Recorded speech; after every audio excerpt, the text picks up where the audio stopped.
All right. Here we are. It's 1:14 a.m. in the morning. I am very refreshed. It is the weekend, Saturday night, quite late at night. Yesterday was late as well.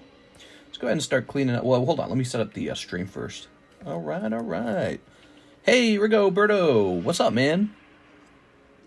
How are you guys feeling tonight? So tonight, still no Terastal Festival. I did finally get in contact with the guy who I bought all my cases from.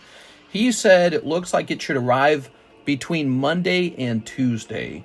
So that's what it's looking like. He says they really are on the way. They probably arrive Monday, Tuesday. And yeah, it's just unfortunate. Ours is arriving pretty late. I think what I will have to do in the future is just order from multiple people and hope one of them's really fast. Because to this day, I've not nailed down some system to make sure we get it very quickly. About time, mister. Yeah. Well, actually, there's another part to it. I wonder if living in Lake of the Ozarks is a huge disadvantage. Because if I was living in Kansas City, I know I'd get the product about 1 day sooner, right? And today was the day it could have been delivered. It could have been delivered on Saturday, and it didn't. Maybe if I was in Kansas City, it would have been delivered. That's where the Chief games are hosted, or where the Chiefs are. And so, yeah, I might be getting, screwed over because I live further in to Missouri. The product gets driven out here by UPS, FedEx, whatever, right? Maybe if I moved to a major city, I'd get the product about 1 day sooner. Something I need to think about, because Kirsten and I have talked a lot about moving. So tonight, what should tonight's title be? I should come up with a funny title. Let's see. On the 12th day of Christmas.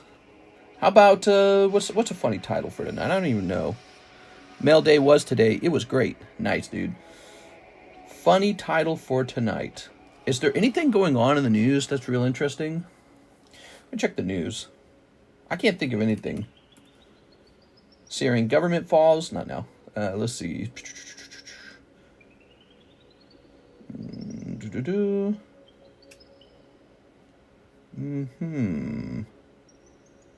Not really. Let's see. So I like to do funny titles at night, but I'm not able to come up with a funny title right off the funny title. It's really cold on the East Coast. Is it? Sounds like it is. Let's say, maybe I've got a funny title saved somewhere. Let's go in here. Best titles.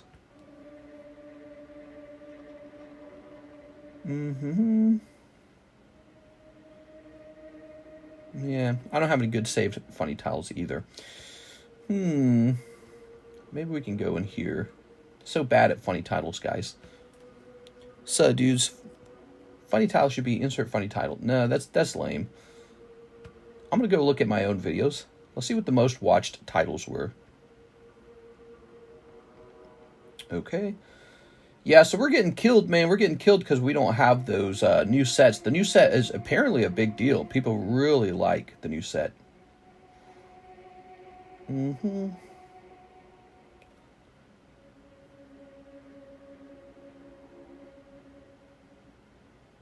No, I don't see anything interesting. So I guess what we'll do is an informative title. Well, I would say definitely free ones.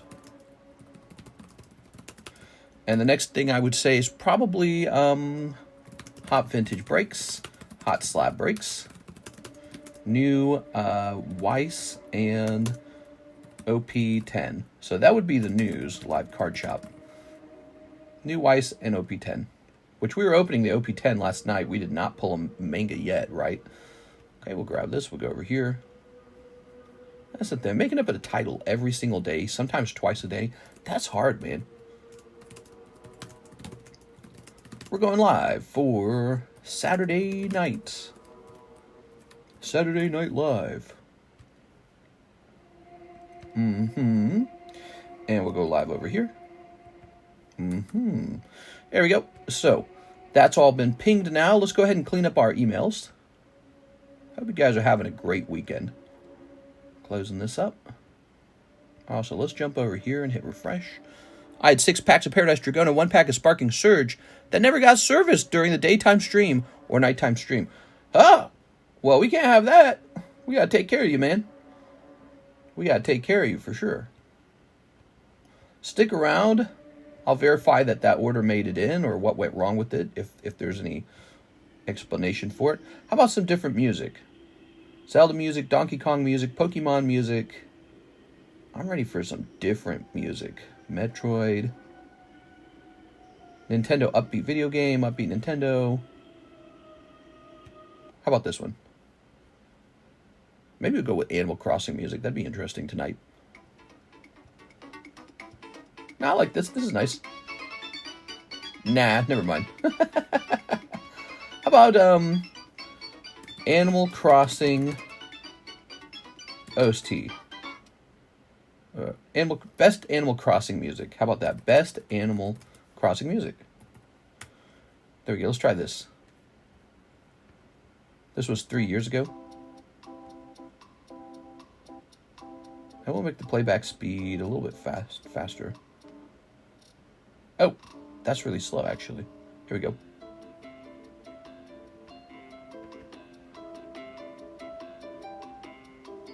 You know, it's sad. I feel like I've actually heard this song 1,000 times as well.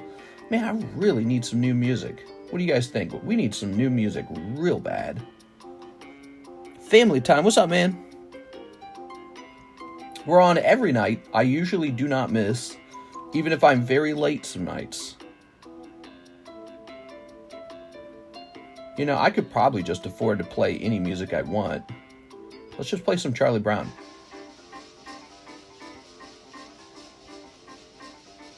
Okay. It's Christmas time. Ooh, that sounds nice, doesn't it? Here's some music that I enjoy, that I don't get to listen to very often.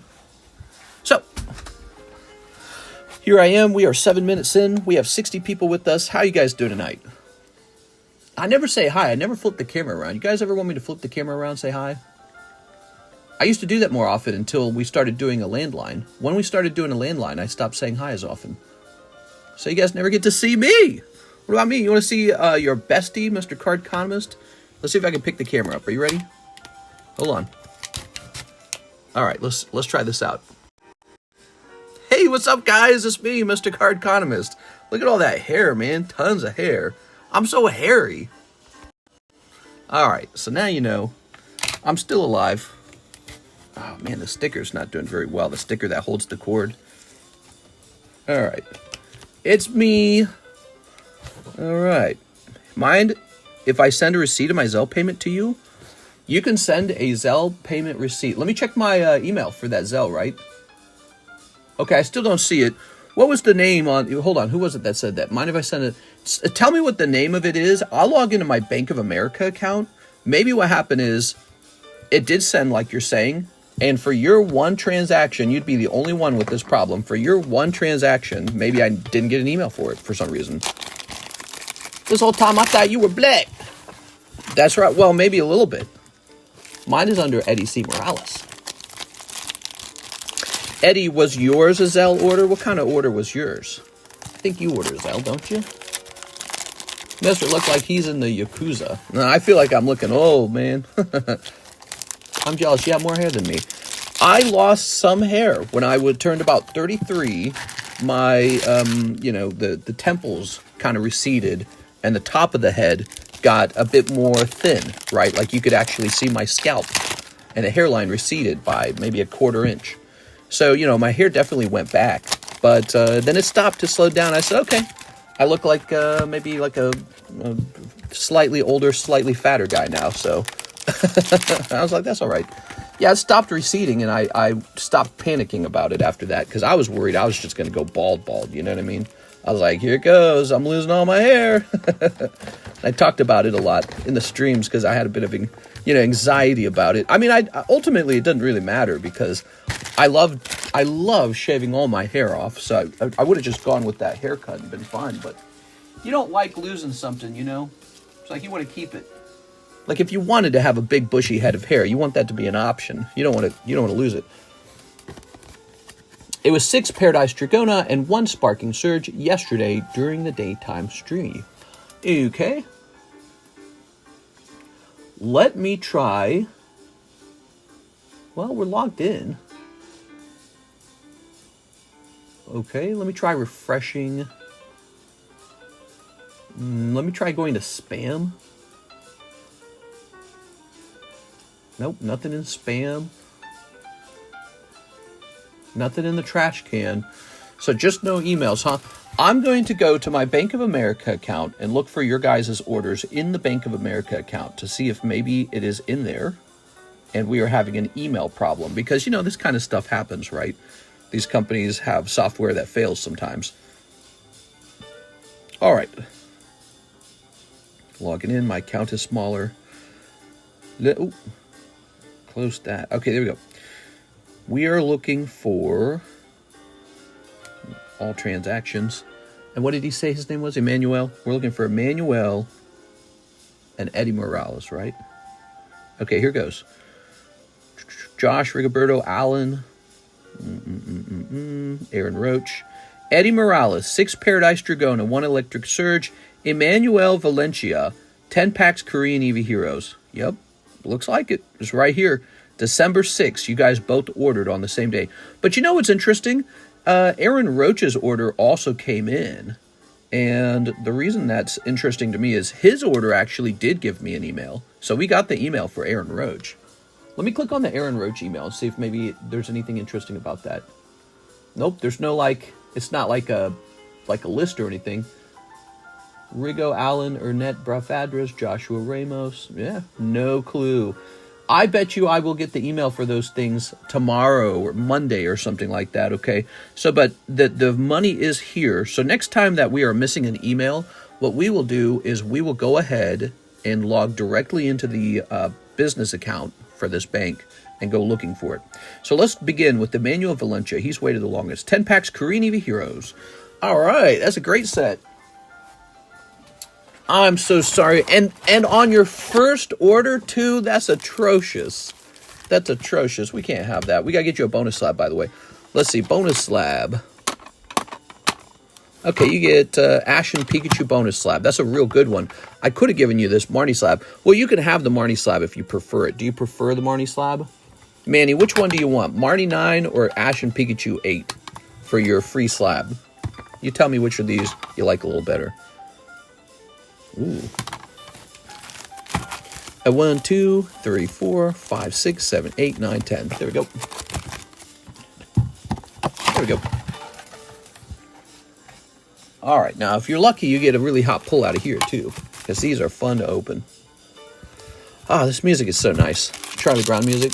I'll take the Ash Pikachu. See, that's what I would have taken, is the Ash Pikachu, just because it's, you know, Ash and Pikachu. You can't say no to that. Marnie's just Marnie. Ugh. Okay. So, first order of the night. We've got that guy, Grimmsnarl. Okay, here's Glaceon. We're going to have a nice night tonight, I think, guys. We've got One Piece OP10. That's a brand new set. We just got multiple cases of that in, so we got plenty of product. And then we have the new English Freerin, which I believe that set is hot right now. I think the set might have a signature around the corner, just based on the number of boxes that Tammy cleared out of there. I think that probably has additional signatures nearby in the case. We are. So those are the 2 new sets. Of course, our menu has lots of cool stuff on it. Like we got the Ren and Stimpy, right? We got Ren and Stimpy recently. And so that would be another nice thing. We were selling Ren and Stimpy so fast when it first popped open that I went ahead and bought a secondary case of it. There we go. Is in the secret menu, you have Naruto for 6. What is that for? It's Naruto KU. It looks a little bit like this. And it's been very popular. In fact, I'm almost out of it. But this is a Chinese product that has actually been like correctly licensed. Does that make sense? So they really got this KU company. They get the real license for these cards. And we have seen KU get encapsulated by both PSA and CGC. So, and this has been real popular. Of course, we added this to the menu almost a year ago, so it's kind of been on the menu for a long time. You don't see people open it as often lately. But we have other Naruto product too, like this Naruto tin, which contains 4 vintage booster packs of Naruto, and it contains, I think it's 2 or 3 promo cards. It's $100, and it's cheaper than the ones on eBay. You would actually have to pay more for this on eBay. So I've got a couple of these tins left, and we've opened quite a few of these as well. Naruto, that's a popular animu. They should make a new Weiss set, a fresh Weiss set on Naruto. That'd be neat.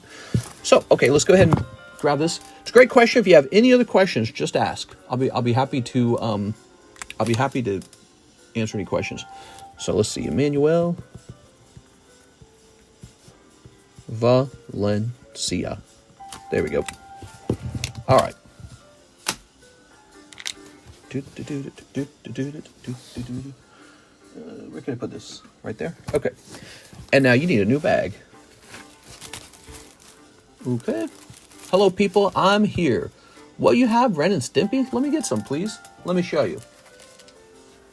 Here they are, Ren and Stimpy from Nickelodeon. And they're really wacky. When you open them, they're very hollow. All right. Marnie's signature is mind-boggling. Yeah, it's kind of a weird signature card, and it's not very rare either. So somebody mentioned, well, Pokemon tried signatures, and it wasn't popular. Well, I mean, did they? You know, it's just Marnie. And I don't know whose signature it even is, but, I mean, you just bought a stupid little promo item and just instantly got the signature, so it's not like a rare signature. All right. So here we go. This is going to say, Emmanuel Valencia. Okay, you're going to go over here in the EM box. Ta-da! So we can find your bag for next time. Now, Mr. Eddie Morales, let's find you next. They did Siggy's in Crown Zenith. Did they actually? Eddie Morales. 6 Paradise Dragona, 1 Electric Surge. All right. 1 Electric Surge. Electric Surge, still very popular right now. Chance for that Pikachu SAR. So many of you guys have not pulled the Pikachu SAR. 1, 2, 3, 4, 5, 6. Now might be the time to go hunting for him and scoop him up out of the Japanese set, because everyone's focused on that other overpriced Eevee set, you know. There we go. All right. It was an extremely weak attempt on signatures. Yeah, exactly. There you go. There's a holo. You got 2 EXs now. You're rich. Cold. Tammy knows. Tammy, when we start a card printing company, are you going to join me and help me design some of these cards? We gotta get a new card set out.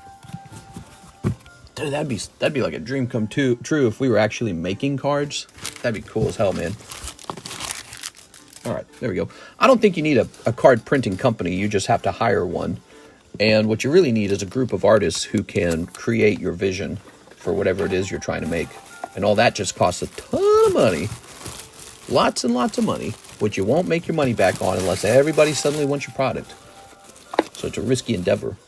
Okay, cool. Let's get a little rotate. By the way, look at this nice Disney card. This is only 25 bucks. I mean, you know, I don't always comment on whether something's worth the money, but considering how much it costs to grade cards, ship them out to PSA, and then get them back, I make like no money on this, and it's just a nice, lovely card. You know, the booster packs, the booster box it came out of is nice. It's vintage Mickey and Donald. If you are a Disney fan, this is not a bad deal. Could make a nice Christmas present for someone who you know loves Disney. And yeah, it's already graded 10. And of course, you can go open the pack yourself and send it off to PSA and wait several months, or you can have me ship it off for a Christmas present right now. But yeah, that is a lovely card. So many cards in my card box that are just like that one. I've just got so many cards laying around. We need 4 more people here for the Terra box break. Bring back 100-year-old Disney. 100-year-old Disney. Yeah, bring back the 100-year-old Disney. I agree. All right, we've taken care of our friends. Miss Abigail Zakic is next. 11 Electric Breaker. Japanese. Okay. How are you guys doing tonight on this fine Saturday night? I have a feeling tonight could be a little bit slow. We are. Primarily, again, because we do not have the latest set. If you're just joining, I was told we will probably have it on Monday or Tuesday. That's what I was told. 1, 2. I don't have an official tracking number. That would be nice. Yes, but why don't I just have an official tracking number, dude? Like, is it really that hard? I should have just said, you got to give me the tracking number. But the person said, It is shipped already. I'm not in front of my computer, but it should arrive Monday, Tuesday at the latest. I was like, all right. 1, 2, 3, 4, 5, 6, 7, 8, 9, 10, 11. It better be there. When he says Monday, Tuesday at the latest, I bet you it's going to be Tuesday. You know what I mean? Like, you got that negative feel, sort of like, oh, come on. It could come Monday. I think Nessa also had one of those fake signatures. So it's a fake signature. It's not even a real signature. Is that what you're saying? Bring back your 100-year-old Disney slabs. Oh, bubblegum Disney. You want those? I've got them. I've got all of them. I listed a couple up on eBay. They got a lot of watchers. So would you guys, I don't know, would you, I could host one of those as a break. One of those vintage Mickey Mouse cards as a break. I bet it's Wednesday. Negative feedback. I do have some negative feelings right now. I was really panicking on those items because back in October, I ordered some really valuable sets. Fujimi 1, Fujimi 2, Fujimi Bunko. We sell that stuff all day long. It's like selling water. Everyone wants it. Fujimi Bunko 2 was a brand new set that released like 2 months ago. And I placed all my eggs in one basket with a certain supplier. And the item's just still not here. So that is a learning lesson for me. I think next time I'll never buy 100% from one supplier. You just can't have this happen. It's a disaster. I think I actually lost thousands and thousands of dollars in potential sales because of all the cases that never arrived from October. It's something like 10 cases, I think, still have not arrived. 10 cases, Build Divide Bright, My Dress Up Darling, Fujimi Bunko 1, Fujimi Bunko 2, and one other item. I don't remember what it is. That was from October. I ordered them from October. They're still not here. Something happened, and it took them a long time to correct it. But then also, you know, this Pokemon stuff. Everyone's got the Pokemon but me, and it's just like, God, you're killing me, dude. They're supposed to be the gym leader's signature, not the illustrator or voice actor like normal card sets do. The gym leader's signature. Weiss Marvel case? That's what it was. The Weiss Marvel case was a mistake from a long time ago where I ordered 2 of them and they only shipped me 1. And I realized the mistake and I said, hey, you only got me 1 of these. And so I didn't order another case from, like, let's say a random supplier. You know, just a secondhand market or something, right? I was just waiting for that one to arrive. And I kept waiting and waiting and waiting, thinking it's going to arrive. Okay, and then to communicate a little more. And it's like, all right, it's going to come any day now. And it just... We're in December now. The first week of December is over, and it's still not here. Had I known it was going to play out this way, I'd have just freaking gone and bought a case from anyone. From anyone. It doesn't have to be a particular supplier. So it's been a catastrophe. And, you know, so I have to look at the whole scenario very differently. It made me realize, I mentioned this at the end of the last stream, a card shop really is just his or her supplier. That's all it is. It's just this, you have to have a supply chain. That's all it is. And that's the trickiest game. That's the trickiest part of being a card shop. I was talking to my wife about maybe opening up a brick and mortar again. I was like, man, all this problem goes away if we just had a brick and mortar and I could just supply my own cards. You know, like, I don't know how hard that would be. Maybe it would be really difficult. I don't know. But and I don't know how I could run a brick and mortar. I don't have time for that. I mean, I barely have time for this. So I don't know how it would all work. I'd need like a whole team. But yeah, if I had a brick and mortar and I could just take from my own inventory, problem solved. New Rocket Set can have a 1/1 Jesse James card. Boo, no new set. Terrestrial is being printed to the ground. Yeah, well, so, and that's another thing. So have no fear. When Terrestrial gets here, it's going to be a lot of fun.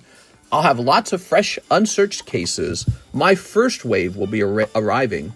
And if it's a very popular set, a lot of guys will be through their first wave trying to get their second wave. And, you know, so it'll be a lot of fun when it does arrive. We're going to have a fresh set. Some Crystal Guardian booster packs arrived. These are not for saving in their sealed holders. These will be for opening. Can I break this? We're not saving 7s. Nah. They changed the holders, by the way. These used to be easy. Those 2 PokeTubers from UK run a brick and mortar and live streaming at the same time. I would love to do that. I need a business partner. I'm not even just saying, sometimes I just say stuff.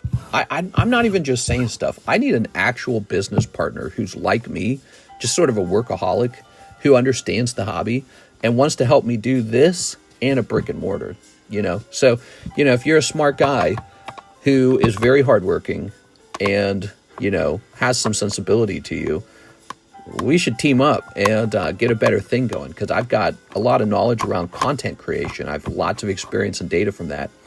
And then at the same time, I've got a good system already running. I need to get a brick and mortar. I think I do. I don't know. Because there's two ways to look at it. Either you have to go get one or you don't have to go get one. And it seems like so many problems are solved by just swapping to a brick and mortar, where you can run the stream from the brick and mortar and hire an employee to run it when you're not live, or when you're not available. I'd be able to help a bit. I would love to, but I live in Utah. I'd run Mr.'s Business Shop 7 days a week. Here's, and this is what's fascinating is, I think if we were able to get our own English distribution for most sets, we would then just move on to perhaps being a supplier for online card shops who don't have a brick and mortar. Because one of the tricks I know about is just how damn hard it is to get a reliable English supplier who takes care of you and communicates really well. You just can't find that. It's so difficult. So, I'm especially aware of the needs of, online card shops who do breaks. And, so anyways, if I had a brick and mortar shop, that would probably solve a lot of my problems right away. I'm here to help, says Mr. Roach. Awesome. So, but here's the next question is, do I do it here in Missouri? Do I do it in Lake of the Ozarks? Do I move to a totally new city and town that I don't know about and just start all over fresh anew? So that's, location is a complex part of this. Ooh, what do we got here? Oh, yeah. Ho-ho. That's looking nice, man. I like that these are already sleeved. That's kind of convenient. These are those tougher sleeves. I don't like the tougher sleeves. All right. Do what? You should talk to dozens of brick and mortar shops about how bad their allocations can be and how many poopy products they're forced to buy theme decks before they get the discount on cases. Here we are. Whatever they're going through, I can't imagine it's terribly worse than what I go through. Because remember, those guys then sell their cases online to a guy like me. So no matter what happens, I am always paying the upcharge with those shops.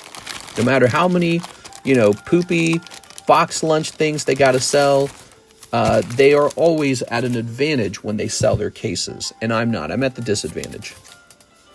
And maybe it all balances out in some silly way. I don't know. There we are. Okay.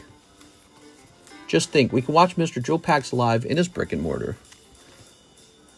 I don't have a brick and mortar right now, but it's back in my mind again. I'm going, maybe. I'm so tired of feeling like, I rely on someone else to make my business viable.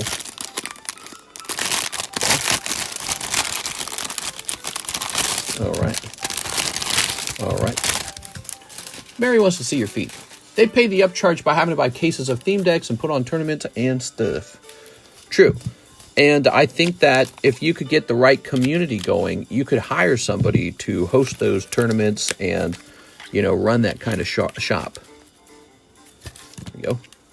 So that is one of the challenges. Is I don't think I would have the time to do. Oh, look at that double wheezing. I don't think I would have the time for all that. Oh, I remember this order now. Oh, by the way, we need to check. Do we have some orders in the queue? We got some orders in the queue. Send those orders in, guys. I'm going to open them up. Send those orders in. I'm just doing a little cleaning first. I am a fanatic for these Cardos cards. This is one of my top sets right now, and always it has been for a long time. So we got some of these beautiful, beautiful cards. I remember this. They mostly fail. I don't think mine would. If I ran a card shop, I don't think I would fail. Primarily because it's kind of like the card grading. You know how we don't do a ton of card grading anymore? It doesn't really matter because CardConomist is not out of business. So like if I open up a card shop and I'm doing monthly mortgage payments, but I bought the building, I don't think it would matter because in the end, if the building wasn't like generating positive cash flow, I would just go pay the mortgage and the fees out of my own pocket, and presumably the real estate property would climb in value over the years. But the positive cash flow is not necessary. All I need to do is make my money over here in the live stream. So in that event, it just might not matter. And but it could end up giving this channel access to cards from a new distribution style where I just get it directly from the manufacturer and not have to rely on a bunch of jerks to take care of me. Here we are. You can rent it out as well. Like 5 to 6 card stores open near me, and I live in a pretty small town, so they must be doing really well here locally. Well, that's because cards are the new thing, man. That's the thing. Who wants to buy Levi jeans at the mall at J.C. Penney or Macy's? Those are the stupidest, most antiquated businesses ever. So those are out. That is the end of those businesses. It's not what people want. What do people want? They want video games and card shops. They want gold, diamonds, pearls. They want to buy Bitcoin. You know, that's the new product. That's what people want. They want Bitcoin. People want to buy the ultimate toy, a toy that they paid $10 for that they turn around and sell for $20 one day. That's the ultimate toy, you know. So that's what the world's turned into, and why would it ever go back from there? I mean, now that you know. Now that you know you can buy a toy and then sell it back for all your money, why would you ever go back to buying, like, cheap garbage? Lego's collectible. Lego does well, right? Go to Target, go to Walmart. They got whole aisles just for Lego. All right, Jimmy Therese, he wants some shipping. You got it, Jimmy. Mr. Jimmy. Now, Jimmy. That's Jimmy Therese. Here's an abandoned bag. Justin Bussman. Bussin'. I lost my life savings on Haktua. Haktua. And spit on that thing. All right. That bag's gone. Let's get Jimmy shipped. Jimmy Therese. You guys excited for Christmas? I don't have my Christmas tree yet. Maybe I should do that Sunday. My wife and I were just crashing out today. She is very stressed. She was, by the way, very, very unhappy with yesterday. So if you're wondering why we started so late yesterday, I was even talking about it at the end of the lunch stream. I was like, man, I'm going to get in trouble. So yes, I was in fact in trouble. And so it was yesterday was a pretty rough day. That is why we started so late. It just can't be a thing. It's not going to, it's not going to work. Can't be streaming until 8 p.m. and then just go live again, like leave her at like 11 to prepare for the 12 a.m. stream. It's just not going to be a thing. So, and today we just sort of hung out and just crashed out. Here we go, let's see. Sort of like, life, you know. Let's jump over here. And then we jump back here. Come on, just work for me. Please just work for me, shipping software. Tell her Mr. needs that money. Shake my head, Mr. in trouble. Why is she stressing? We have really, really time hungry lives where she's got all this important work that she does, and she doesn't have a lot of free time at all. She has very limited free time on the weekends. And then I do too. I just sort of spend every hour I can working and not really, hanging out too much. And it's ironic. We both work from home and barely see each other, in the exact same home. We live in the same home, and it's just like, hi. Where are we eating? All right. You eat for like 30 minutes and then back to work. All right, here we go. So, and it's not like I don't like spending time with her. I do. It's almost like this self-punishment where it's like, well, no, we got to keep this stream's got to be done right. You know what I mean? I dumped so much Hawk onto normies. Damn, he was Hawk Tua-ing. What's in the live customs? Ooh, not much, actually. Well, no, I shouldn't say that. Lots is in the live custom. Look, there's still plenty of packets right here. But we need to restock the live customs. I realize we need to restock them. At least you spend time. My husband's playing Path of Exile while I'm working on making Christmas presents. No! Path of Exiles! Here we go. Don't bite the hand that fingers you, mister. That health insurance worth a lot of money. Be good to your sugar mama. All right, let's see. All right, jump over here. Tammy was my sugar mama yesterday. Speaking of which, Tammy Lowe, stop tempting me. Let's get 3 more boxes of Freerin. Yes, so you got to get signature number 2, in my opinion. Hawk 2 is in the basement. Yeah, if you want to talk about Sugar Mommy. All right.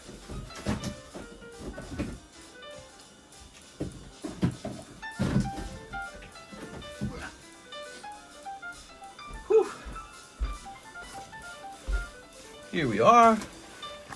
Can I invest in your card shop so I can have some extra income? Maybe. I don't know how you would do that. Maybe you would make me a upfront loan of cash with a certain percentage return rate, but I don't need a loan. There you go. All right. If I open up a card shop, I can open it with cash. Ta-da! Okay. By the way, I haven't shown off the breaks today. Why don't I show off the breaks? So, the Umbreon break completed. Completed! We got a couple weird breaks over here. And by weird, I mean non-Pokemon breaks. Here they are. Final Fantasy. Star Wars with one person in it. And One Piece. These have not moved very much. So, that's very fascinating. They have not moved very much. Okay, same with this. Hasn't moved very much. All right. This has moved. So this is a real nice one. 9 spots remain in the Houndoom Togetic break. It's Houndoom. It's Togetic. It's fantastic. Okay. I think next time it won't be 2 cards. Just be 1 card. This is probably the fastest moving item. It's at 20 spots. 16 spots remain. Gengar. People love Gengar. Here's another odd one. The Halo. So we got this Halo over here. 6 spots deep. Doesn't move very fast. Mario. Mario is actually a break. You've got the Piranha Plant 1989 Cardos Mario. 1988 official Nintendo. There it is, 1989 made in Japan. This is a like historic card, you know. It's it's not as crazy as those bubblegum Mickey Mouse cards from like 100 years ago, but I mean think about it. Super Mario 3 came out and it was like the best thing since sliced cheese. It was a really special game. And introduced a lot of cool mechanics and a lot of new bad guys like this Piranha Plant. I mean, he's in Smash Brothers now. He uses a move like this in Smash Brothers, and I love it to death. And I thought I'd share some of my love for these Cardos Mario cards with you.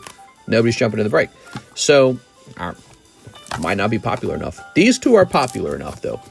The new Mega Break, it's at the beginning of its journey to the end, and a couple people have jumped in here. Let's see real fast. Fossil Sublist. Fossil Sublist is about to go off, by the way. So first pack of Fossil Sublist about to be handed off. There it is. The Mega Break Sublist. It's halfway done. So both of those Sublists are moving. And again, don't forget about this. This is for a whole box at Terra Festival. $15 for a chance for a whole box. Now, so this is moving a little bit. The poker cards are 4 deep. 4 out of 20. This is a high stakes one.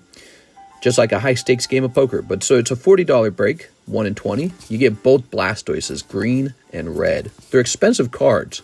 They really are. But you would be knocking out getting both of these in one blow. See? Just like that.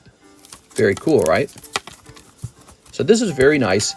Even if you're not a Blastoise fan, or let's say you're not a poker fan, but you love Blastoise, whatever the case is, these are quite valuable, so just getting lucky enough to be the one to pull both of them would be extremely satisfying. So I like this one a lot. That is the poker break. I suppose we can add a tops break to the table now.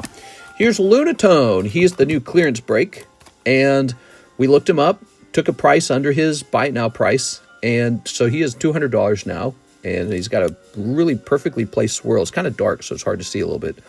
There he is, Lunatone from EX Legend Maker. It's a reverse stamp holo, which is a lovely card at a good price. So, but last time the clearance break ended super fast. The Mawile, did you guys see how fast that Mawile moved? He moved really fast. Here's Credilli down to $255. He's a Holland Phantoms reverse holo stamp. The question for that card is, when does that card get snatched up? So there you have it, everybody. Those are the breaks. I've shown them off, and we're ready to take care of Tammy now. Let's get started. 1 in 100 odds, I'd buy a few spots of that surge. Hold on, let's see what you guys are saying. I bought a 4th Magikarp. I think they're staying high. Oh, you're talking about the you're talking about the Paldea Evolved Magikarps. I've got one of those just because it's from that artist. And here's the deal, Baseball Mitts. It could crash. It could actually go back down to like 600 or some crazy stuff like that. I've watched Pokemon for so long now, I'm pretty aware that it will likely just go right back up. So, like, I've watched Pokemon long enough that I've seen, like, Test Tube Mewtwo from Shining Legends crash down to some ridiculously low price and climb all the way back up. Because at the end of the day, if people felt that way about Magikarp to pay $1,200 for it today, then it's kind of just a matter of time for it to maintain that price if it were to ever fall from, like, let's say a reprint or something. Now, it could fall and stay permanently down if it was reprinted too many times, which I think is kind of the case for the Hidden Fates Charizard. He's a great card. But that Magikarp, he's got an artwork to him that is hard to beat. Like, Hidden Fates Charizard, he was the shiz back then. Over time, he's a bit simplistic. He's a beautiful, shiny Charizard. And I think it sparked a love for Pokemon cards, or a fervor, that hadn't been felt in a little while. But there's something else about that Magikarp artwork. It is really crazy, dude. And yeah, having two of them is not such a bad thing. That Carp is just an art rare. Yeah, but it's like impossible to pull, man. It's really impossible to pull. He might as well be the secret rare. So that if you, and see, it takes like knowledge to know that. There you go. There's a full art right there. He is so hard to pull. He might as well be a secret rare, because you open box after box after box after box, and he will not pop out. And then when he does, he won't grade. You'll, man, I pulled a 9. Yeah, so it's ooh, very pretty. Fern and Freerin. So nice. Send those orders in, guys, if you want to be in a break. If you guys want to see something added to the menu, if you want to see a break added to the menu, let me know. If we run out of orders, I will spend my extra time pricing up new slabs that you've never seen before, or going over the fancy expensive slabs that you could put into Slabway, or something we haven't done this month yet, doing repos. We haven't done repos yet. We haven't had a stream that is slow enough to do repos, but this could be that stream, or the Sunday night stream could be that stream. Ooh, this is a good looking one. Look at this. Buddy of mine bought 6 copies early on, and I couldn't get one to gem. That sucks, man. There we go. Well, yeah, you must mean he bought them as singles. It just doesn't work that well, because well, yes, first of all, he's just hard to get a 10 on. But second of all, these guys who sell them on eBay, they already looked at them. That's why they sold them on eBay. They said, this won't get a 10. So nowadays, everyone's aware of grading. It's so, people who are opening up chase cards and, it's going to grade 10, and then they just list it on eBay raw. Not a lot of people like that left. Everyone's aware of PSA 10. And so a lot of those singles you see, especially of chase cards that you see up on eBay, those are just guys who, already looked at checked the card, and they found, this isn't going to grade 10. It's off center. It's got a nick in the corner. It's got a white dot. It's got a print line. It's got, this dimple in the surface. All right. What's up, Spiders? TCC grading back. TCC grading has been here the whole time. It's just a lot more expensive. It's $25 per card. Give Mr. a like. The Repo Man has arrived. I mean, he's going up to 1,300 on bids now, not just buy nows. Yeah, he's awesome, man. I really like the card. I bought one. Where's mine? I haven't seen mine. I bought mine like 3 weeks ago or something. It must be Christmas shipping problems. Hold on, let me look mine up, because I bought one, and I want to show it off. Magic. So that's box number 1 from Miss Tamalam. Here it is, Magikarp. I bought mine for $12.50, and I knew when I bought it I could be overpaying. Tracking available. It was purchased on November 24th. Damn, dude. It's been like 2 weeks. That's not normal USA shipping. Oh, it had to be authenticated first. That's why. Okay, that makes sense. It was authenticated. Yeah, I forget about those. Those cards got to be authenticated when they're real expensive. All right. Who is Tamalam? Whoa, Tamalam. Whoa, Tam. Give Mr. a like. The Repo Man's arrived. Yeah, the Repo Man's here. Some people put cards into Slabway, but they decide, hey, I'm just going to abandon this. They changed their mind on it. Maybe the price went down on it, and they said, well, I don't want to I don't want to pay this high price because the price went down. So I tend to have to take those cards back if they went down. My magic card was off center. Yeah. All right, here we go. This is box number 2, Miss Tammy. All right. Oops. Lovely. We're so lovely. All right, we're snipping this.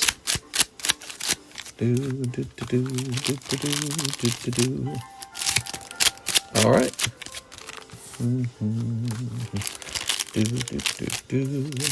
All right. Very nice.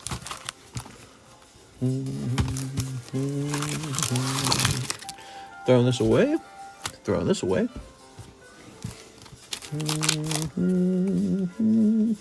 Here's a holo.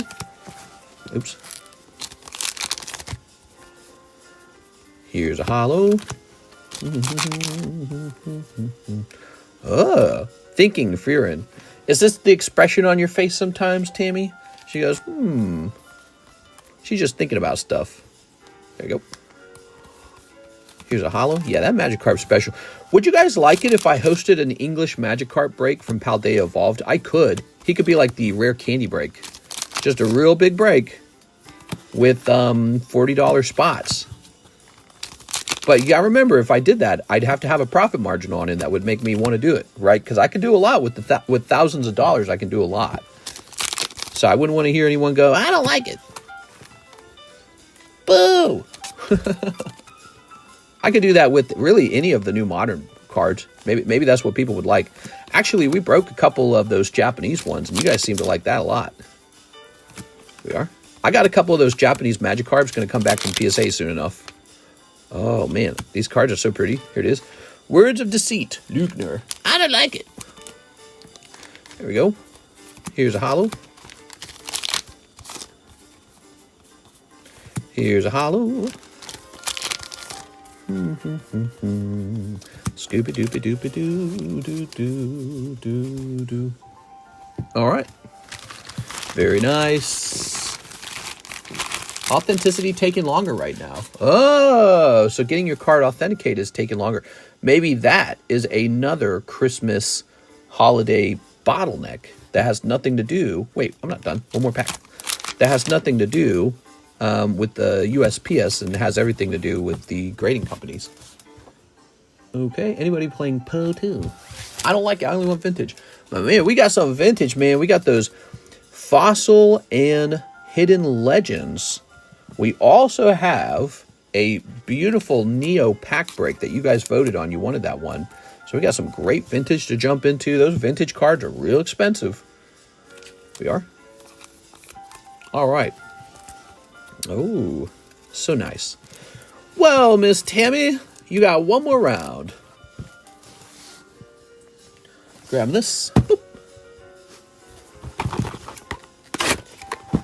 Man, I do not mind having this rare candy card up on the table. Remember when the rare candy card was the Charizard and he just rotated for months? Remember that? We had to help him a lot. Why do you think that was? Nobody wanted the no rarity Charizard. I was surprised. He wasn't even a red label. He was a black label. He just took a long, long time. Maybe it's because 1.5 is not a very good number. People don't want the 1.5. Can I visit you in the U.S.? Oh, I just saw that, Mr. John Paul. I saw that. Yeah, you definitely can visit me in the U.S. I don't mind. All right. Putting this over here. Let's get some other music going real fast. Can we just get all of the... Here it is. Let's just play all the Vince Giraldi for Christmas. Ooh, man, that just hits so right. When you hear that Vince Giraldi music... You want the smell of a Christmas tree and cinnamon and hot chocolate and wood burning stoves and it is definitely the smell of pine, right, from the trees. All right.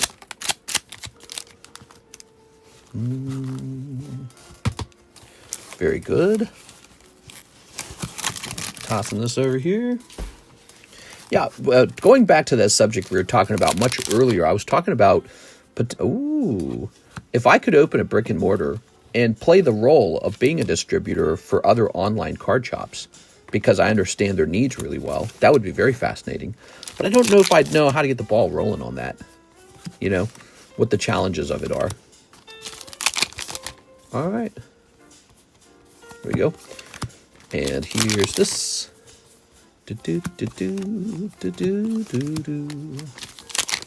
Here's a holo. A holo. Here's a holo. Here's a holo. And here's a holo. Oh, Sinful Priest. It's Sinful Priest. All right. Here's a holo. Here's a holo. All right, there we go. The Party of Heroes. Freerin. Well, no Siggy, man. You're making this box hot, Tammy. I'm getting in. Let's go ahead and pop this in. Yeah. There we go.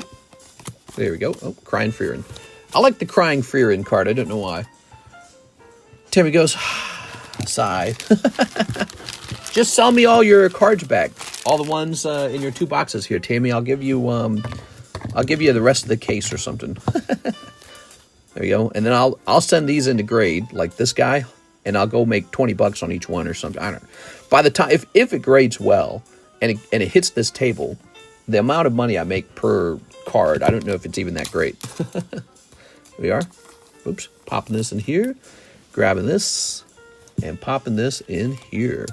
Very nice. All right. How lovely. So that's for Tammy. Grab your box. Tammy, you have a very big full box. That doesn't sound right. I'm going to grab you another big full box. Actually, you know what I'm going to do with you, Tammy? I'm going to set you over here. You're going to go into a special area. So this is the Tammy area. The area for Tammy. That's the place where we put Tammy's stuff. Because she's Tammy. The Tammy place.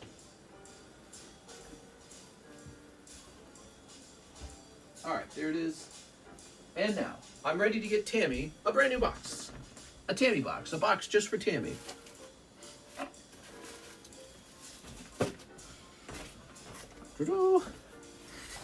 Yeah.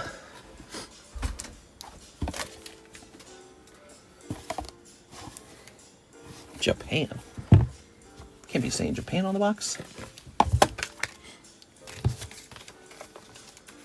All right, we're going to grab this and snip in this as well. Okay. Oops. And putting this here.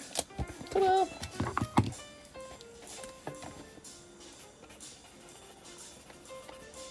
We'll put your name on this. Poor Tammy. Tammy sighing. Chill Guy says, hi, everyone. Hey, that's a chill guy. Scooby-Dooby-Dooby-Doo. Hey, it's Jennifer Yap. How are you feeling tonight, Miss Jen? All right. Very good. How nice is this? We got the Halo guy. He's going to come down, I think. Okay. We got the Charizard guy. He's going to stay up. He's great. This guy's going to stay up. He's great. This is going to stay up. That's quality stuff. 100 people, 25 likes. Ouch. Hit that like, y'all. Hit that like button. Please smash the like button. Jen, please save me. I'm feeling all right. How are you holding up? I'm okay. So I think I mentioned to you that I'm just waiting on the product to arrive. He finally responded to me. He says it'll probably be here Monday, Tuesday, but he still hasn't necessarily provided me a tracking. I wish there was a tracking number, because what I'd really like to see is when he actually shipped it, because that's really useful to know. But yeah, so according to the guy who I bought my 14 cases of Terrestrial Festival from, it's probably going to be here Monday, Tuesday. Now, if it's actually my fault, if it's the fact that I live out here in Lake of the Ozarks, then it is truly time to move out of Lake of the Ozarks. It's time to live in a major city and potentially, I guess, get the product sooner. I've got no clue. I'm crying. That's Slim Shady. Is this the guy who shipped to someone wrong? It is. It's the exact same guy. I still don't have those cases from October. It's 4 cases of Fujimi Bunko 1, 3 cases of Fujimi Bunko 2, 2 cases of Bill Bright, My Dress Up Darling, 1 case of Marvel Weiss 2, Weiss Marvel 2, and I'm trying to remember if there's anything else, actually. I am really needing that product, and it was purchased in October. October, guys. That was October. Those other ones were purchased in October. Fujimi, oh, and 2 cases of Kaiju. 2 cases of Kaiju. He's got about $10,000 of cases for me, and I just can't sell them because he's got them. And I don't even know if they've been shipped. But we did just receive the One Piece 10 from him. So, I mean, he's alive. He's sending stuff over. It's just the quality of the shipping has been poor. I'll just put it that way. We have Rolando. Hope all is well. I ordered shipping November 30th. I haven't received an email with the tracking number. Thank you. Rolando, huh? Let's take a quick look. Huh. Would I find you just in here? You know, somebody else mentioned that they didn't get their tracking number. And what we learned is that they needed to check their spam box. Let me go looking for it. This guy's not reliable. I know, it's terrible. Well, you know, in the past, the way I did it in the past, Jen, was I would order the product from like 4 different people all at the same time. And one of them would be the fastest. And typically it would be Satisfactory. And then even if the other 3 were late, we had some product. Now I got this guy, he does a pretty good price. Like it's real competitive, it's real low. But we're having so many shipping problems right now. All right, Rolando, your item was shipped and is on the way. And it says it's in Miami, Florida International Distribution Center. Is that right? Where was it going? Oh, yeah, it's just supposed to be in Florida. It's close, Mr. Rolando. All right, no problem. Check your spam folder. It might have gone to the spam folder. All right. I can't believe you canceled my 10% discount. I'm revolting, says Baseball Mitts. No! Here's Jacob Music. Do I still have a bag, or has it been too long? It is too late for me. Let's go looking for Jacob Music's bag. Let's see. Well, it's supposed to be like 1 year, right? Jacob Friedrich.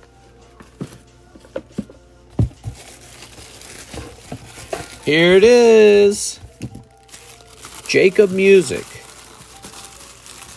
Says some TCC grades. We got Garbodor. Bunch of holos. Tons of holos, in fact.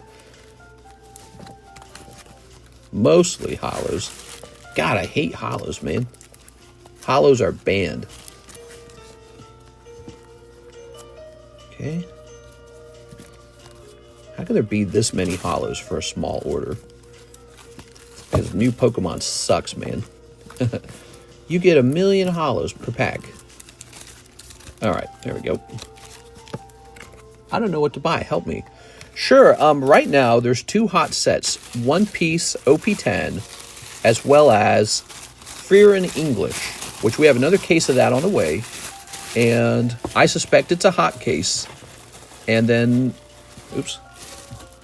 After that, we just have our usual breaks. We have our live customs hot. I don't think I'm allowed to reveal if they're hot. We've got our usual breaks. We got our fossil box break. We got the hidden legends, if you like to just open up instant rare vintage booster packs. And we'll put this back up here. There we go. Is there any Mosaic NBA left? Yes, there is. Yes, there is. I've been clearing out the Frieren Sage. When she says clearing out, she means sweeping the box. Here's Robert Churchill, 10 Surging Sparks. 10 Japanese OP10. It's Robert Churchill. What's up, Robert? There's Electric Breaker. Here it's Surging Charge, Surging Sparks. But Electric Breaker still has that ability to hand out a Pikachu SAR. So I think that's actually pretty nice based on the price and based on the desirability of the card. 1, 2, 3, 4, 5. So we got 5 of these. 6, 7, 8, 9, 10. Yeah, we have a huge menu, actually. There's a lot of product on the menu. More like... Oh, I already read that. Oops. It's kind of interesting, you know, Jen, because I have this gigantic menu and 90% of the menu does not get ordered from. Kind of makes you think I could just take the whole menu down and just leave the hot items up and say, you know, I could reintroduce items to the menu 1 or 2 at a time. All right, he wants 10 OP10. So let's start opening this. And I need an honest answer. What's your top 2 favorite Pokemon? You're asking me what my top 2 favorite Pokemon are? I would have to say my top 2 favorite Pokemon. Probably Gengar, which apparently is a lot of people's favorite Pokemon. And second one would probably be, I guess, Tyranitar. There we are. Gengar, Tyranitar. Spooky. There we go. But I like, you know, there's all those top 10 Pokemon like Charizard and Umbreon and all those, Lugia. They're all fun. If you want to ask me a Pokemon that I like that a lot of other people don't necessarily like, Magnemite, Magneton. I like Magnemite, Magneton. There's, what else? Pokemon I like that other people don't like. Let's go ahead and open this. I'm actually an Alakazam and Hypno fan. Here we go. Ooh, Latias. Hey, mister, when you have time, can I see the pack breaks? Yeah, let's see the pack breaks right now. So we got 2 pack breaks. Legend Maker, which is now cheaper than both Crystal Guardians and Sandstorm. And the Neo pack, which is $42 a spot. I think the Neo one already has a person in there. It might be you. I can't remember who. Here it is. Chris Abruzzo's in there. Chris is all by himself in the Neo break. Neo break's great. I mean, you could pull out the Lugia, which is probably a clip if you pull it. And then if it grades 10, I think it's like a $800 card or something like that. So there's a potential for an $800 pull in the Neo break. All right, what we got? Here's Slack Off. As for the Legend Maker, I think Legend Maker is a Gold Star set, isn't it? Is Legend Maker Gold Star? Oh yeah, Dusclops. Dusclops. I'm actually in love with Dusclops. He's such a nice Pokemon. There we go, Sylveon. You know, I was trying to remember. I was like, isn't there a Pokemon I like that other people don't necessarily like? So Magneton, Dusclops. Dusclops probably, I would say Dusclops is higher up that list than Magneton these days. Big fan of Dusclops. He's like this ghost-type Pokemon that's super cool and super underappreciated. And I've always been a big fan of the 3, Psychic, Ghost, and Dark, right? So those are my favorite. Here we are. I don't like all Charizards. Charizard's just kind of like a staple Pokemon, you know? He's kind of like that, I'm the big scary dragon Pokemon. So, of course, you gotta like, you basically have to like Charizard. You're not allowed to not like him. But, you know, I like the Psychic types, I like the Dark types, and I like the Ghost types. Those are my favorite. Dragonair and Melodic. There's a pattern. Yeah, I agree. I like Melodic, too. I think Melodic's one of those high-tier, like, niche Pokemon. There we go. So, Latias popping up out of there. Mr. Robert Churchill, 10 OP10s. Oh, hold on. Let me skip this song. I hate this song. No children singing in my live stream. Okay. Wait, this one has singing, too. Christmas time is here. All right. 10 OP10s. Where are my OP10s at? Ah. So this is new on the menu, and we've got like a bunch of cases of this, so there's plenty of this. It's also not that expensive. It's $3.50 a pack. 9, 10. Not even if you dress one up. Oh, she doesn't like snakes in real life. I had a pet snake when I was younger, you know, but it was just a small snake. There you go. I fed it goldfish. It was very cool. All right. I had a praying mantis as a pet many years. I would catch one every year. When the praying mantis would die, I always thought I did something wrong and I killed it. But then I learned later that praying mantises just get old and die, just like any bug. There you go. One day your pet praying mantis is dead. All right, and here's this. There we go. Praying mantises are such a cool bug to kind of collect because they don't really bite or hurt you. And they'll jump from like hand to hand and they'll catch food out of your hand if you give them it. I'm surprised your parents approved of a snake. Here we are. My parents allowed, we had like a pond and we had fish tanks and we had like 2 cats and we had a dog. So, maybe that's why I don't like dogs as much as an adult, because I've already had them. So it's like the magical fun of owning a dog is kind of, I've already done it. I'm ready to enjoy a house with no dog poop, no dog throw up. We are. No dog fur, no scratches or teeth marks or anything. And cats are a little easier just because they tend to go to the bathroom in the same spot. Say, you take that cat litter box and you toss it in the garage or something. Ours is in the garage. And then you just tell the cat, go poop in there. Yo! Okay. Did you know Ekans is Joe Biden spelled backwards? Would you get a dog if your future child wanted one? Yeah, I'd get a dog. In that case, definitely. Yeah, I think children getting to experience dogs is definitely good for the child's development. But I'm like an adult, man. I don't need any of that. I don't need an emotional support animal. That's something I never really understood, the emotional support animal. There we go. I feel like animals stress me out. Like, oh, man, I got to clean their shit off the floor. This is going to give me a heart attack. Oh, no, not another singing song. Hold on, let me pass this. Oh, I got to spend money on their food. House is fitting into the budget. How am I going to buy more Churchill? That's a cool last name, huh? Churchill? Oops. Wait, were we disconnected that whole time? I didn't know we were disconnected. I was just talking like normal. We disconnected? Talking to nobody, apparently. He didn't say new bag, did he? Give me a second. If I have to scoop the poop one more time, I know. When my wife was like, hey, let's, I'll get a cat for myself. When she was doing that, I warned her ahead of time. I'm like, we get a cat, but I am not doing cat anything. I told her, I was like, I'm not doing cat poop. I'm not doing cat throw up. I'm not doing hairballs. None of it. And she's like, okay. And so all these years later, guess who does not clean up after the cats at all? This guy. Because I warned her ahead of time. I was like, I'm not touching any of that. There you go. But when I was a kid, there was one person's exclusive job to clean all the animal poo. Just one kid did all of it. Guess which of the 11 children it was. Did you guess me? There we go.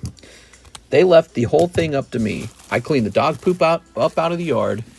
We had a normal medium-sized dog. We didn't have small dogs. I cleaned the dog poop.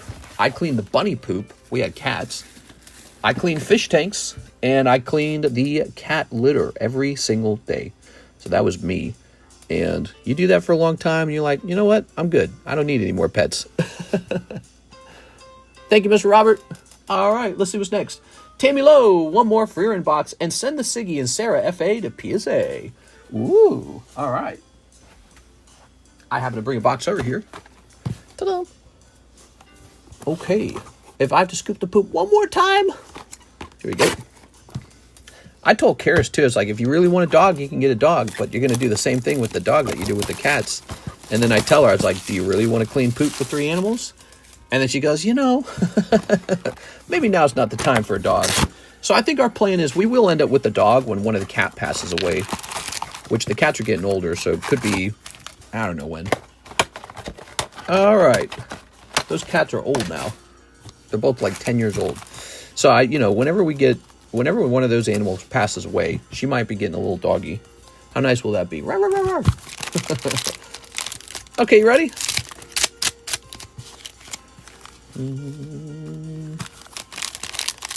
Snip of this. What we really need is Prince TCC is what we need. We need some babies, man. Baby time. There we go. Very nice. All right. Here goes. Here's a holo. Mr. Robert, I appreciate you placing an order today, man. How are you today? I think you might be new. I think Mr. Robert might be new. You new, Mr. Robert? Here's a holo. Here's Hello. Babies are gross. Yeah. The little poop bags for sure. We are. They're also free labor though. I'm a free child labor. Let's go child labor. Something, I don't know. I feel like if I pass away without a kid, I'm going to regret it. Oh, present to Stark. Oh no, I think it's present. She looked like she drinking some sort of like alcoholic poison here or something. She got that little smile on her face. I don't know. All right. Oh, we're living in a time period where it's tough to have kids for sure. There we go. Sage of Destruction. A lot of anxiety around children, I think. When's the baby coming? After GTA 6? Probably after GTA 6. Here we are. And one more holo. And I don't know. I'm going to make my wife quit her job. I bet you we get a baby real fast if she quit her job. Ooh. All right. Very nice. It was always tough to have kids. Modern adults are too focused on the perfect situation. Yeah, we've analyzed the whole baby situation before on this channel multiple times. Like from the breakdown of female-male relationships to sort of like all the new toys and distractions we have to the higher expectations. Hey, I should be living in a mansion. I should have $1 million. To the fear of the responsibilities. That would be like a Peter Pan disorder. There's a lot in play. And, breakdown of gender roles and all that. Men are not getting jobs where they can provide enough money. And that's actually a real anxiety for a lot of people. Just not having enough money. You have to pass a certain amount before you even start thinking about it. Houses are unbelievably expensive. All right, Miss Tammy, no ciggies. Health too, man. Health. People are feeling less healthy maybe. And baby risks and da-da-da-da-da. All right, very good. No matter how poor you are, it's good to have kids. Well, for Karis and I, we decided not to have kids because we were like, man, we can't afford that. And only recently, we moved into this house like a year or two ago. And since then, we have finally felt like, man, we could have kids here. Like there's a backyard and a front yard to play in. It's nice. We feel like there's enough space. There's enough room for children. So that's like the first time we've felt that. But besides that, even then, it's still difficult. It's sort of like she works full time. I work like overtime. And there's just like this feeling like we're going to have to hire a maid to take care of our kid. Or you're going to have to quit your high paying job. And if you quit your high paying job, how do we afford this house? You know what I mean? How do we afford this lifestyle? So yeah, it's sort of like a trap. Everyone's working now. The dual income, 2 kids, 2 jobs, no kids income. It's like a trap. It's hard to get out of too. It's sort of like that's just the cost of things now. You both have to work. So I get it, but you can say it's all these other things too. You can say, oh well, feminism did this, and Peter Pan syndrome. The men are emotionally stunted. Jennifer Yap, box of OP10. All that can be true at the same time. I think it probably solves itself in the long run. I do think it probably solves itself in the long run. Maybe having babies is not a status symbol anymore. Or maybe we've socialized babies in a bad way, in a negative way. That's one of my arguments, is that Social Security makes it so that when the baby is young and small, you pay for the baby privately. When the baby is an adult working a job, society taxes Social Security off the baby. So I said, when that happened, I feel like the value of having a baby went way down. What should be going on is, if you have a baby, you get the Social Security from that baby, and that's only you, no one else. You know what I mean? And if it worked like that, then the number of children you would have would kind of correlate with how good your retirement was. Which was how it used to be, by the way. That was how society worked forever. So we undid that about 100 years ago. About 100 years ago, for the first time, we undid that. And now, I don't know, what's the benefit of having a baby now? Like your child doesn't have to take care of you. Social Security will take care of you. So people don't have to have children to worry about their retirement anymore. All right, there we go. Okay. Kids don't need money. They just need time so you don't have to make sure you have time for them. That's what I was talking about earlier with modern adults in the perfect situation. Many other people that had much less than you had many kids for hundreds of years. Yeah, precisely, you know, and that's true today still. There's countries that aren't as well off as me, where they have like 6 kids already. I totally get that. You don't need a great life and a huge house to have kids. All right, what do we got? We got a holo. I don't know, Ziggy Mac. Once I hit that escape velocity in terms of my wealth, you ever heard of an idea like that, escape velocity, where you've got so much money saved up that now the interest payment is enough to be like, or right, the dividends is enough to live off of. You reach that escape velocity, man, and then you take that money and you roll that over into, what do they call that, where you hire people to have children for you. It's called, I can never remember the word. Did you hear about that Russian couple who did that, where they had like, what was it, like 25 kids in 1 year because they were using, the words are right on the tip of my tongue. Surrogates? Yeah, they were using that. I got the word without any help. Okay, I don't have dementia yet.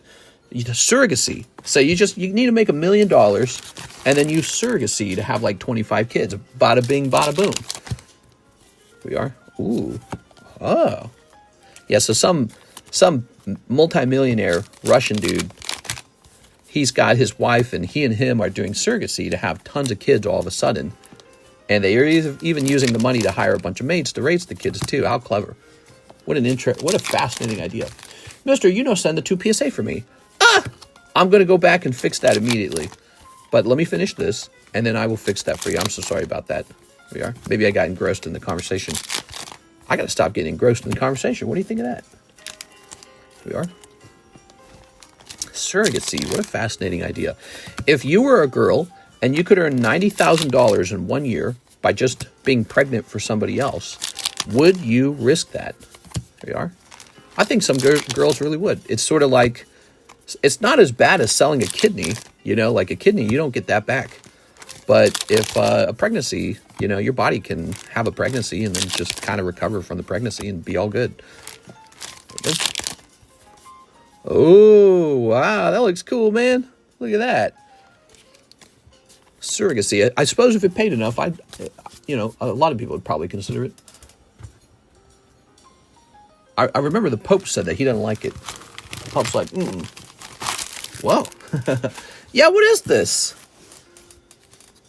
What does this say, by the way? I want to know what it says. That's cool. Very neat. Thank you so much, Jen. Really appreciate you popping in and making an order tonight. And we'll have that new set out soon enough, and it'll be real fun to open. That's Luffy. So he's all buff now, huh? That's buff Luffy. Damn, bro. He's swole. He hit the gym, guys. Does he have a girlfriend yet, though? If he doesn't have a girlfriend, it was all for nothing. Okay. So let's rotate this and take care of our friend Tammy now. Lickitung, Lunatone, Clefairy. Now, send signature and Sarah Full Art to PSA. Signature and Sarah Full Art. I have to go find the Sarah Full Art. Sarah Full Art. It's going to be way over here. Give me a second. Excuse me.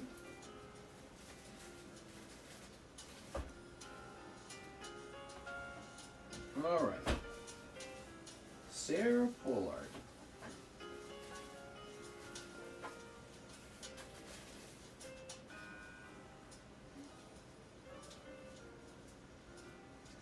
Oh, 07.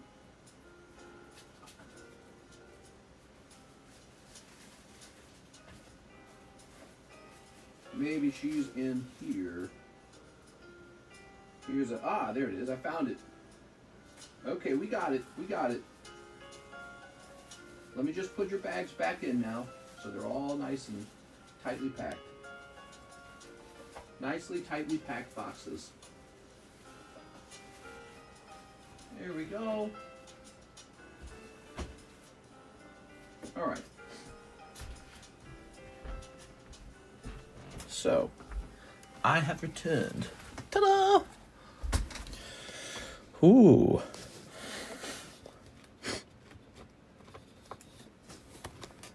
I don't think you can convince people with words to have kids. I don't think that's a thing. I think it has to be natural. It has to come from them, you know?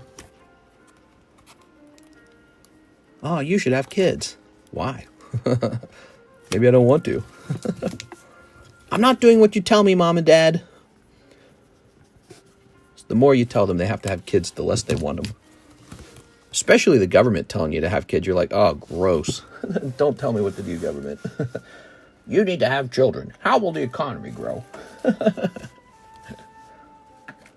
you go. Very nice. Now we have an order from Garrett Wixom. I'll take the Disney slab. Ah, good choice. I actually thought that was a really nice slab. And I wanted to rizz it up a little bit because I genuinely felt that way about it. Okay.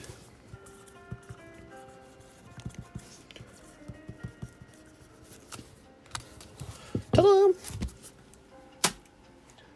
Also, I'll take 3 Disney Cardos. And I had a question. I had a Master Chief card that was supposed to be TCC graded. It was all the way back in April, right before your last guy got in trouble. I never saw it on Discord, but it might be forgotten. Let me see.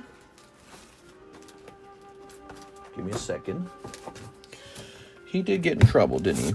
Let's see.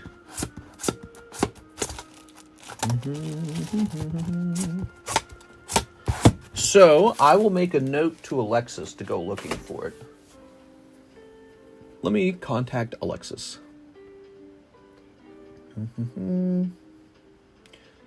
There she is. What is this image she has?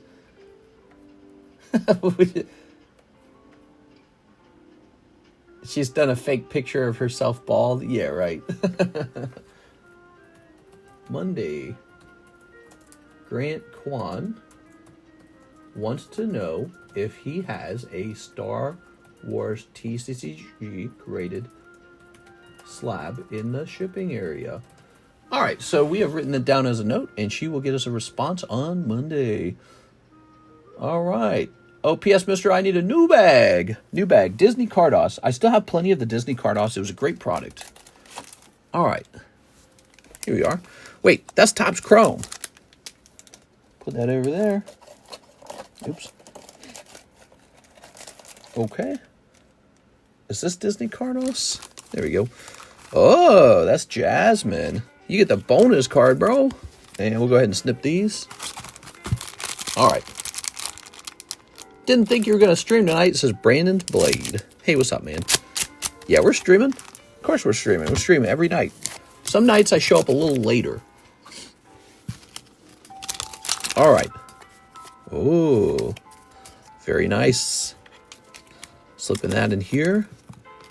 And here's this girl. Very nice. All right. Glad you're on. I'm glad I'm on, too. This is the best thing to be doing with my time. Judy Hopps gonna arrest you. Oh, no, not Judy Hopps. Judy Hopps is the best Disney character. The most breedable.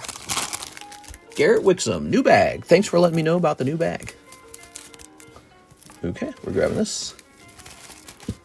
Very nice. Tina Saddington says, I'm back. There you go. Not Tina Saddington. How long ago were you last here? After 1 month. Not a month. That's a really long time. Garrett Wixom. All right, lovely.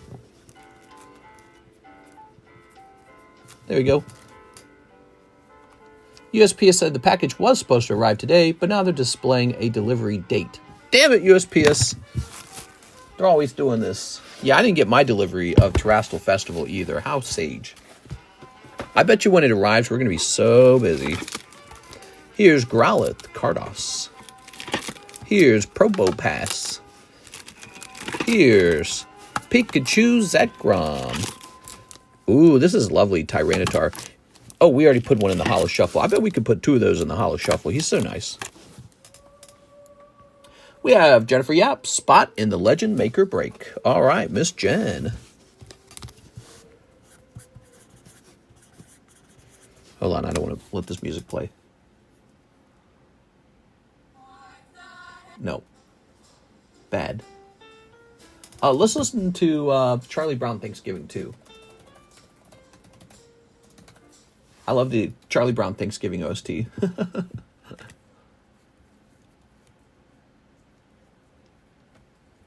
Legend Maker Breaker? That's right. Can this just play? Thank you. Charlie Brown Blues.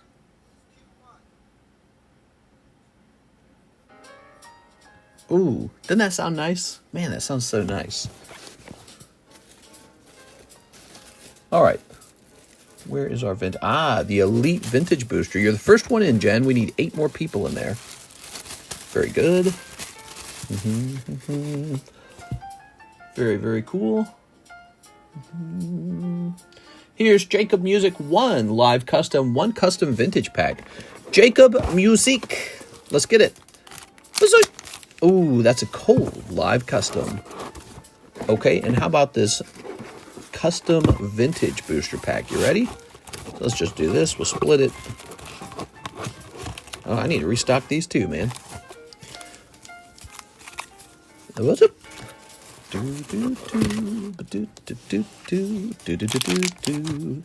So these are my custom vintage booster packs. They're just a fun little thing. They're not terribly expensive. They will not grade 10. And they're just a fun way to open up some vintage cards, like randomly. Some packs are actually pretty good. Okay, but not all of them. Ooh, starting out with Dark Jolteon, that's not bad. Oh, and Pikachu, that's not bad either. Okay. That's a rare base set card. Hey, look at that swirl on that guy. Nice. So these packs are pretty good if you're somebody who's not really worried about grading cards and just want to open some vintage cards for fun. Okay, there you have it, Mr. Jacob. I'm saving up for a VR headset. Are ya? I want a VR headset. Let's get you a fresh bag, shall we? All right. Tell you what, Jacob, I'm not hurting on space for this box, the Jack box, the JAC box. We'll just get you a fresh date this time, okay? But your cards are pretty old, so if you have any old slabs, I recommend not letting those slabs get too old either. You might want to ship one day. Music. But for now, you're getting a brand new bag. Welcome back. Soda Sopa. Welcome home. There you go. I was watching a video that popped up in my YouTube feed today, and it was like glazing over how nice Missouri is. It's like the top 10 most beautiful places in Missouri. And it shows Lake of the Ozark off, and I'm like looking at it going, it's not that good. I realized how much, you know, like a content creator will just say whatever they got to say to like hype it up. And I was like, what are you talking about? The historic downtown. I was like, that garbage pit? Like, what is going on here? Let's, oh, these are nice. What do we have here? Got some slabs here for you guys. Some slabs. Who likes slabs compared to slabs? Okay. You're saving up for a VR headset. Karis and I bought one of those, and it was cool for like one day. I've not touched it since then. Yeah, it was cool for like one day. Okay, let's go ahead and find out about this Meowth. Poker Meowth. Scoobity boobity boobity, scoobity doobity doo. So he's $45 if he was blueback, but this is actually the covetable yellowback. So his price could be a little bit higher as a yellowback. Also, let's see what the... I'm in the UK. It's 8:42 a.m. Ooh, nice. How are things in the UK? How are the politics in the UK right now? I'm a real political guy. I like talking politics. Tell me something about the politics over there so I can feel the feel. Okay, this is Pop 6. We'll make ours $55. It's just Meowth. It's not like Charizard or anything. This is pretty cool, though. Aerodactyl, huh? Schmerodactyl? Where's my little... I need my paintbrush. I'm saving for female iRobot from Lord Elon. Yeah? He's so funny, dude. Yeah, we might... Did you guys see that video of the Elon robot catching a tennis ball? VR blank is different. Yeah, I won't lie. Both my wife and I were very curious about that. So we ran off and tested that out, and it was like, ugh. It was kind of gross. There you go. It's like, dang, dude, naked butthole right in your face. Not a good reason to buy VR headset, in my opinion. Maybe the technology's new, and, you know, I'm not here to do any sort of, like, review on anything like that, but I'm just saying it was gross, dude. We were curious. Let's go ahead and type in this. Who isn't curious about those kind of things? You're lying if you say you're not curious. I know you're curious. You don't have to lie to me. I'm just the guy on the internet opening your Pokemon cards. All right, let's see. Red, green, green, green. There is no yellow Aerodactyl. So we'll test the population. Hey, yo, WTF? We're just talking about the stuff, you know. It's a real world. There's a real world of things going on out there. Okay. I guess I get to just sort of make up the price on this. I'm going to say $75 for this one. I have no competition. There you go. Bazoinks. Okay. I want a VR headset for Minecraft. Well, that's a much better reason to buy a VR headset. Minecraft's way more wholesome. All right. Female robot. It's funny as hell. Hey, that Blastoise looks nice, man. You can get Blastoise and Charizard now. Appreciate you guys being here. By the way, here's some stream goals.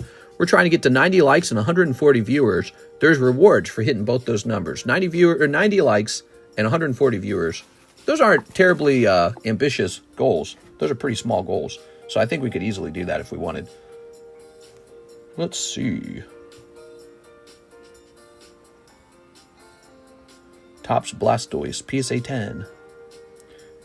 He is $100. Nice. I got to order more of these stickers here, huh? All right, let me just get this done. We'll get back to opening those orders. Send some orders in if you guys want to have an exciting night. We are 1 week into December, man. It's Christmas time. Does anyone here not celebrate Christmas? Can I have a pack? I'm getting you a pack, bro. He's Legot. Yeah. Definitely Legot. What?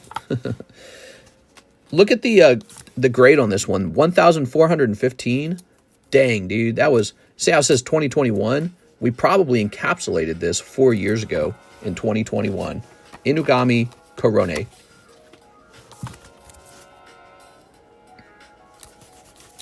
And I don't really know what this card would be worth. Fly upside down. I don't celebrate Christmas, but I do get stuff for my girlfriend. Nice. I assume she probably celebrates. You gotta celebrate Christmas, man. You gotta celebrate it. You know, it's supposedly a Christian holiday, but it's like an American holiday. You know what I'm saying? It's the holiday. You know, it's like the winter solstice. It's the holiday of giving stuff away and getting stuff and opening presents. It just can't be beaten. I don't think there's a single holiday in the whole history of Earth that beats it. There you go. Unless there's like some kind of love-making holiday that might beat it by a small margin. Oh, look at these lovely slabs. Really lovely. So lovely. We have Jack Gray. He wants 2 Holo Shuffles. Mr. Jack. Okay. Scoo-doo-be-doo-doo-be-doo-doo. 1, 2, 3. 1, 2. Okay. 2 cold ones, Mr. Jack. 2 cold Holo Shuffles. Let's make this the jackpot pull in the Holo Shuffle, shall we? I better order these stickers like right now before I forget. I got 2 free slabs from a viewer in the mail today. Made my day. Can I have a pack of Pokemon cards? Oh, yeah. All you had to do was ask. And I was just going to give them out. Yep. So that is going to be a chase card right there.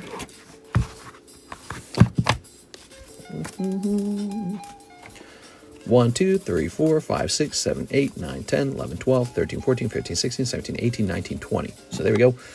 That 20 spots is a major chase pull now. Here we go. We're right on this one. I right on the trainer card. See, that's how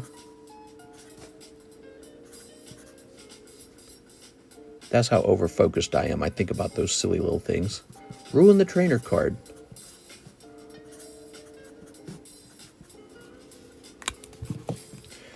All right. You are trying to pull this out of this box. So, we got 2 chase pulls in here right now. Shining Legends Mew and Dragon Frontiers Pupitar, both in the box. Along with another specialty pull, which is called 5 Live Customs. That's another specialty pull. We're building up our Holo Shuffles again, because they were kind of low. There we go. How would I buy that Holo Mew card slab on the table in front of you? Holo Mew. Oh, the one that was right there? Well, now you can't buy them. I mean, if you rushed and sent me $100, I'll give them to you. We'll pick another chase card. If you want to buy them, head over to the description of the live stream. You'll see my PayPal, ZELLE, CASHAPP, crypto, and you would just directly send the money, and then I get an email. Okay, so that's how you would buy them. Give it a try. It's not too hard at all. A lot of people do it. Okay, now we've got Manuel Berrigan, 3 OP10s. You can actually buy any of these slabs. They're all for sale. So if you see a cool one that you really like, you can snatch it. Here you go, Mr. Manuel. Ta-da!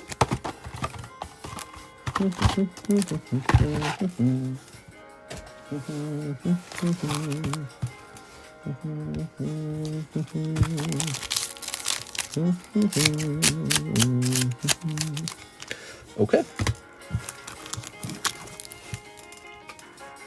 Now, some holos. A holo. A holo. It's old Charlie Brown music. That's what we're listening to. This one's actually Charlie Brown Thanksgiving music. Thanksgiving's over, but I always associated this with Christmas anyways. There we go. You kind of watch them together. Okay, that is Mr. Manuel Berrigan. Where's your bag?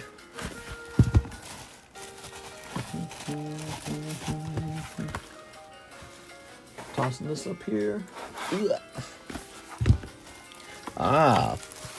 Kind of a slow night, man. Not much to talk about. I wish there was more like news going on. Like we had the Hawk Tua coin. If you guys didn't hear about that one, the Hawk Tua rug pull. You had the Biter hunting pardon. That's all yesterday's news. We need some news for today. Here's Charmeleon. You gotta go away now. Bye, Charmeleon. All right, we need some news for today. Some today news. So good, the piano is always in my head. My daughter loves Snoopy too. Oh, here's a $60 Articuno. And that is an Aovic slab. Ooh, there's that clearance break. And here is Persian being put away. Bye, Persian. All right. Did Hawk Tua go to jail? That's what they're all saying. They're saying, Hawk Tua girl's going to go to jail. She's going to go to jail. Hathim, 4 electric breakers. All right, Mr. Hathim. 1, 2, 3, 4. All right.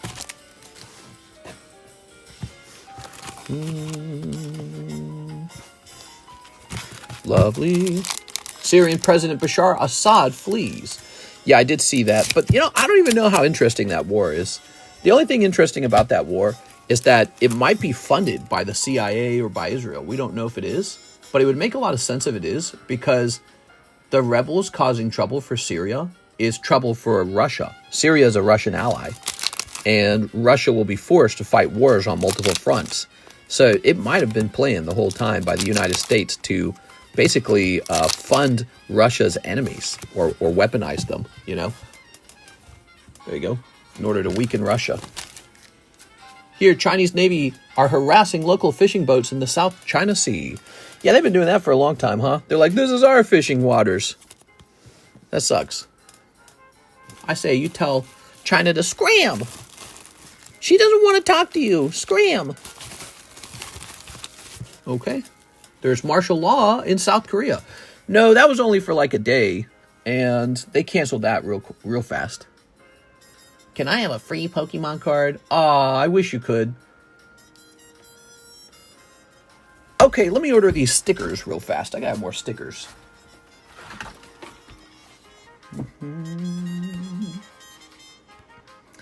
So, I'm jumping over here to the purchase history list.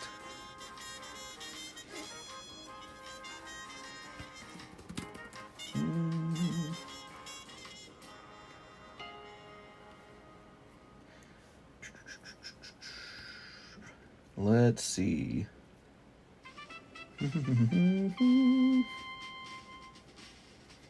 But they were called like pricing stickers. Curious who won that Weedle from last night. Somebody did. I can't remember who.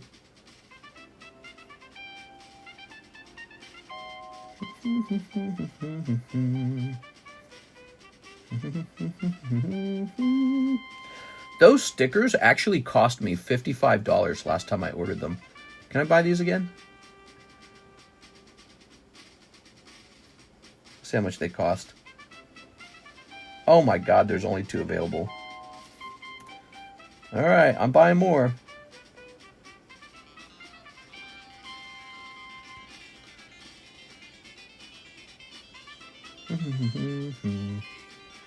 This music is so catchy. I'm currently starting to watch Naruto. Not the Naruto! No! All right, yeah, so you got to make money just to pay for your damn stickers. Isn't that crazy? $55 for stickers. Hathim says 4 more electric breakers, and after that, the queue is empty. No orders in the queue. That leaves the queue open for anyone who wants to open something and not wait a terribly long time. Go ahead and grab this. All right. Very nice. Slow night, huh? It's a real pity. I feel like tonight would not be slow if we had Fuji 1, Fuji 2, Build Divide Bright, Dress Up Darling, Weiss 2 Marvel, all this stuff I'm supposed to have. And then, of course, Terrestrial Festival. I think we would definitely be way more busy as a Saturday night. It's a big problem. In the future, I will not order all my product with one guy. We're going to diversify. Even if it costs me money, we're going to have to diversify. Here we are. And that's the thing. He had the best. Yeah, I bought with the guy who had the best price. That's why he had the best price.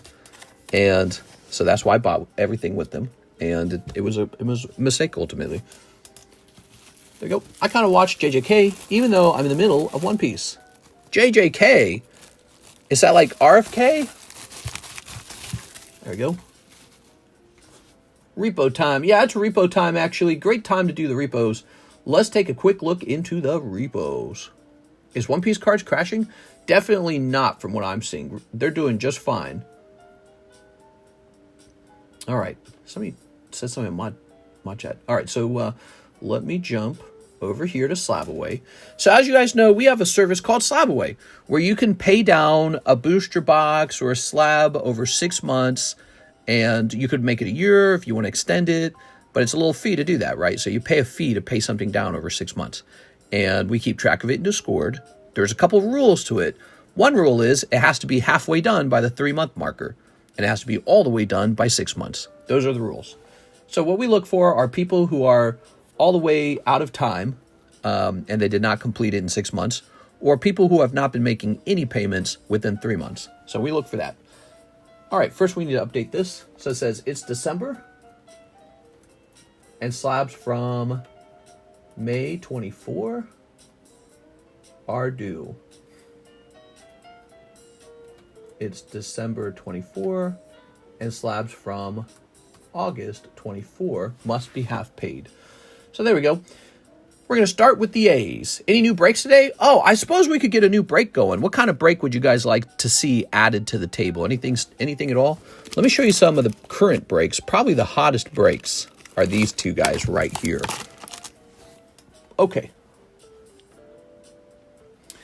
So the days we're looking for are anything after May is due, and anything after August must be half paid, or from May and after. So let's see. We got Aaron Conyers, Box of Impel Series 1. That is not half paid. There have been payments on it, so I'll leave it alone. Here's a Mr. Abood. That is half paid. Adam Thone. Says he's got a Moltres first edition gem with $10 left on it. Weird. And then, let's see. July, huh? September, January to January. December, October, December, August. So here's one. Arjun Joshi, August 2024. All right, we have one already. Arjun Joshi has not made a single payment on this Cardos Prison Zard. That one's getting canceled. All right, let's go over here to the Reclaim channel. What I do in the Reclaim channel is I set this down. Let's go get it. So, oh my gosh, goodness, that Gengar Mimikyu is beautiful. Do you reimburse him? He does not get reimbursed on fees. So there's a fee that you pay. In this case, he's not owed any money because he didn't actually pay anything into the card except for the $20 fee. So in this case, he will not be reimbursed. But normally, yeah, you would get reimbursed. However, we write it down, and you have to come ask me to send the reimbursement in, meaning I don't instantly do it. I do it when you tell me to. And that allows me to negotiate, you know, continuing the slab with you and stuff like that. Here we are. All right. Or store credit or something like that. Or, ow, that hurts. Arjun Josh. Let's go grab it. It must be in the A boxes.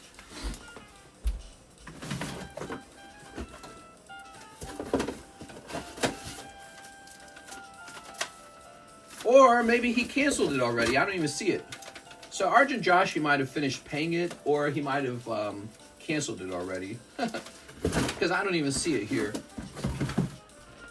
Let's go look him up real fast. Arjun Joshi. Later, Tina. I have to go, says Tina. What? Or Josh went to jail. Stuff like that can happen. That's usually not the case, though. By the way, you guys can send in orders during the repo process, so feel free to send in any orders right now. Oh, what the hell? Stop. No, dude, stop. God, that is annoying, man.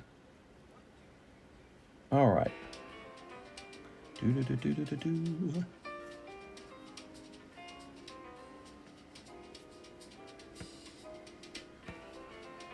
Okay, there we go. Arjun. We want to see what happened with this guy.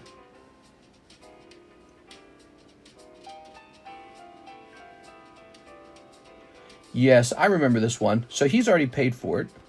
Let me go delete it. That one shouldn't have even been there. He paid it already. So going back up to Slabway. And now let's see. We have Armin Lotfi, Arturo Perez. They're all fine. Now we're in the B's. Billy Beatrice Moniz, pretty sweet. Good. All right, B's are done. C's are done. D, here's one. David Moraes. He's got a Snorlax Poker. Basically, he has made a payment on it, but it's not halfway done. I'm going to mark this as late. All right, actually, the other one was late too. Let's go ahead and mark that one late. All right, so late. Aaron Conyers is late. David Moraes is late.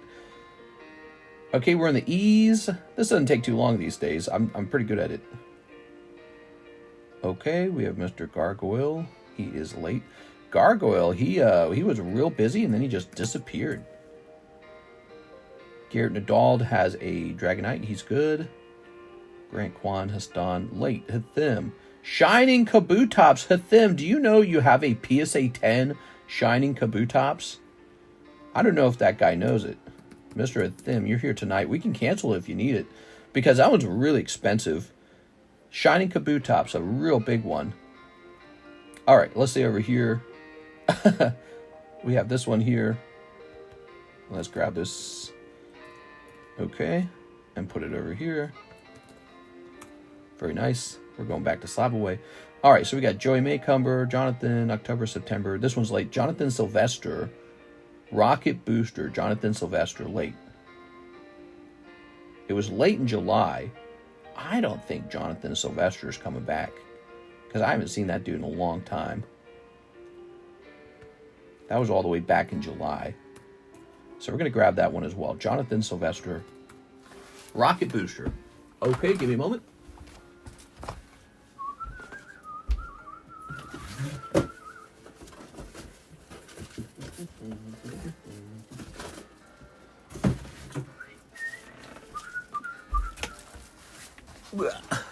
Any goofy news recently? So sad stuff.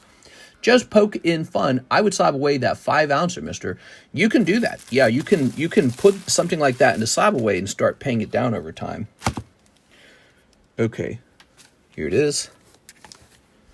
Coming back to me. Baby, come back. Do, do, do, do, do, do, do, do. So this is a repo. Very good. Let's see if we got any orders in. Let me hit refresh. There are no orders in the queue. There are no orders in the queue. If you guys would like to open something, just send in an order. If you're new and you've never ordered something, give it a try. You know, when you open something, it gives us a fun show. You can see everything for sale in the description. You can also find a link for the extended menu. And you can also pay for what you want in the description. So head over to the description if you'd like to purchase something. All right, now back to this. I will keep it going. So we just finished with Jonathan, right? That was the J's. All right, so let's keep going. So July, October, September, December. That's all good. Here's the KLs. So we got a March to March Karen O'Sullivan. Updated 9/16/2024. Caleb Ibarra, Deoxys. Caleb Ibarra is still an active customer over here. Yeah, you got to get that one done. Here's June 24, Kendo Pelor. June 2024. Oh, because it's halfway paid off. Well, what's the... Slabs from May 2024 are due. So this one's actually expired. Hold on. Nike Dorothy's expired. Due. Actually, it was expired by 2 months. Wonder how Kendo Pelor's doing. All right. Do I get anything even after not ordering for 2 years? Are you talking about like a first-time order? Well, we do a first-time order special for people where we will try to get them like a cheap slab, but we don't really do that for people who have already... we're trying to do, Mr. John Paul Geraldo, is give people a reason to try out something they've never done before. And for people who have never done something like that before, it can be kind of tedious just learning all the rules and stuff, but you kind of know it already. And so we're encouraging people to learn it and give it a try. I could give you a free slab. I could give anyone a free slab, you know. So there's people who are sitting the stream all day and they actually really spend a lot of money here and support the stream a lot. And I would be more inclined to give them a free slab tonight, just because they are so generous. But yeah, I mean, you could ask for a free slab, but I can't just hand one out to every single person. I'd run out of them. I wouldn't have any more. So the slabs are limited and they're not free either. They're expensive. Like there's a minimum price just to get them graded. So you know I'm losing at least that much, but also the card is a loss too.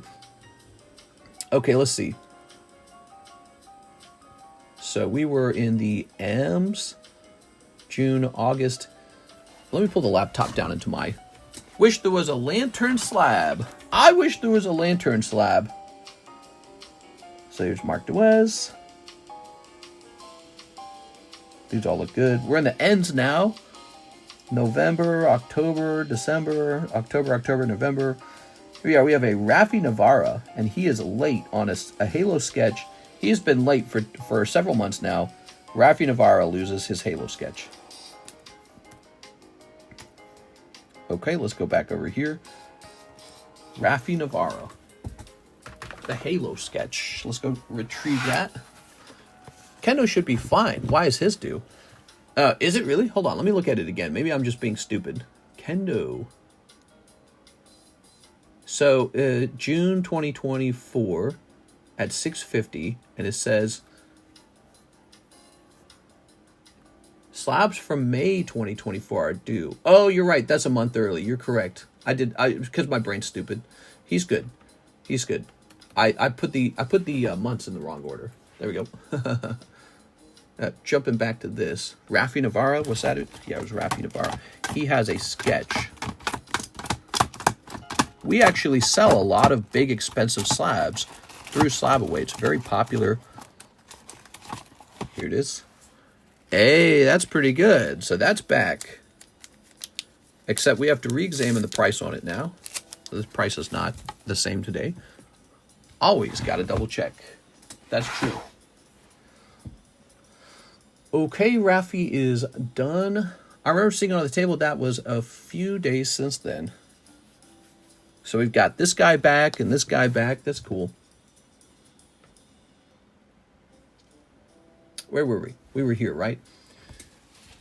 Okay, Rage Quit Bit with the Latios Black Label. That guy's made one payment. I hope he comes back. Stop. Here's Richard Silver. Okay, so he is late on Scissor. That's going to say late as well.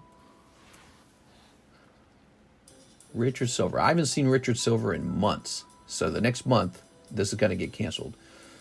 Okay, now we've got Riley, Robert Tumman from April. Is that right? Robert Tumman. Robert Tumman. Isn't he still active?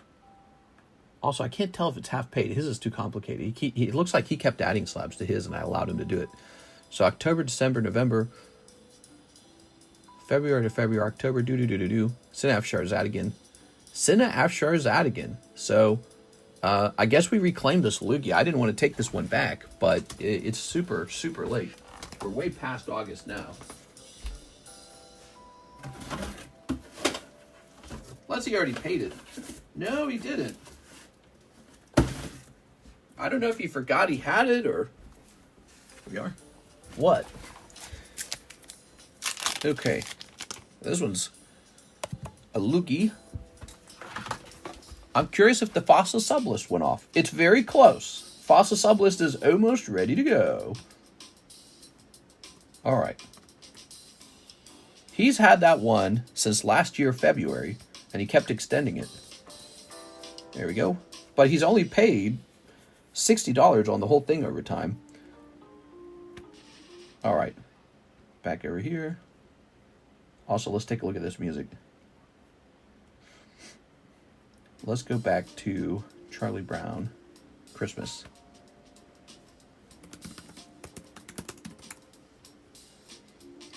All right.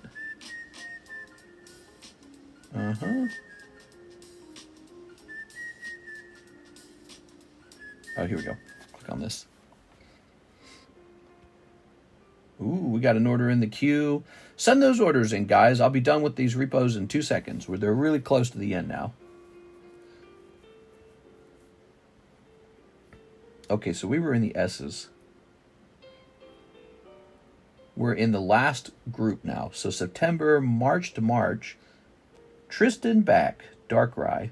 I think what's interesting about the Tristan one is I can't find him. Is that right? Or did I just not test it? This one needs to say one more time. Okay, let's see. October, December. We're good. So that is all of them. And we can delete this whole message because this was for the Jungle Box. I think everyone there claimed their stuff, right? Okay, and then we've got the box break for Hidden Legends. I think this needs to say Fossil. Okay, good. All right, that's it. The repo process is over. That didn't take too long. You know, not too many people actually had to have their items ended. I just rewatched the Crystal Guardian pack break to find out I wasn't put in it, even though I had bought a spot, says Mr. Chris Abruzzo. Really? Let me take a quick look into that, Chris. We'll definitely fix that for you. Basically, that would mean that you have, what, $69? That wasn't a bad Crystal Guardians break to not be in. Oops. You sure you weren't in there? All right, let's see. It says Crystal Guardians break. Let's grab your bag real fast. Chris Abruzzo. Let's just make sure there's not a Crystal Guardians card in here.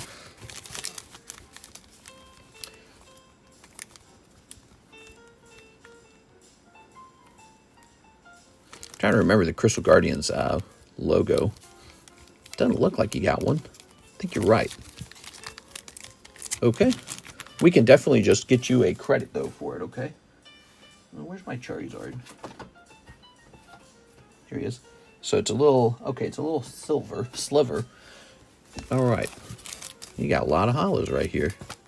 No problem, man. We'll get you all taken care of. Looks to me like you weren't in it. Wow, look at that nice Dark Alakazam. Isn't that nice?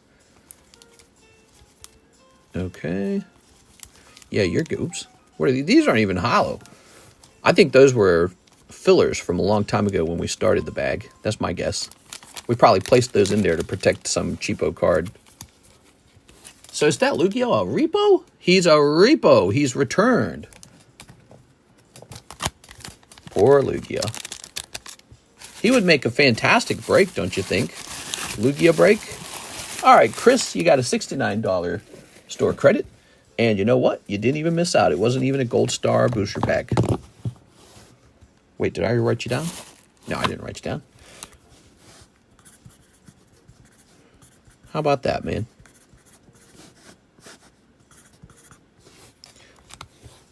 All right. Yeah, that's a pricey Lugia. He used to be $1,000 in the past, but his price fell as many, many, many more of them were graded, which is a story you see with a lot of those old XY era cards. They were really, really pricey at one point during the Pokemon 2021, 2022, even 2023 bottleneck. But then as more and more of them got graded and more boxes got open, the price dramatically fell. But the price remains, you know, relatively high compared to all cards on the market. And I think his price can go up over time, especially because now the booster box for Ancient Origin is so extremely high. Okay. He's awesome. Hathim made the next... Wait, what's that? No, that wasn't Hathim. Hold on, let me hit refresh. I need to hit refresh. I'd like to see some Power Keepers. That'd be awesome. Okay, here we go. Aaron Rodriguez, 3PRB1. Here it is, Mr. Aaron. Oh, how about that Halo sketch over there? That's cool as hell, man. Pricey, though. I don't know what he's worth now. I'd have to research it again because we priced it based on the price of it at the time. That was all the way back in like July or something. It's been a good long time. Post is too high for anything post-evolutions. That's not Team Up or Burning Shadows to invest in. Nah, dude, that's not true. That's not true. Totally disagree.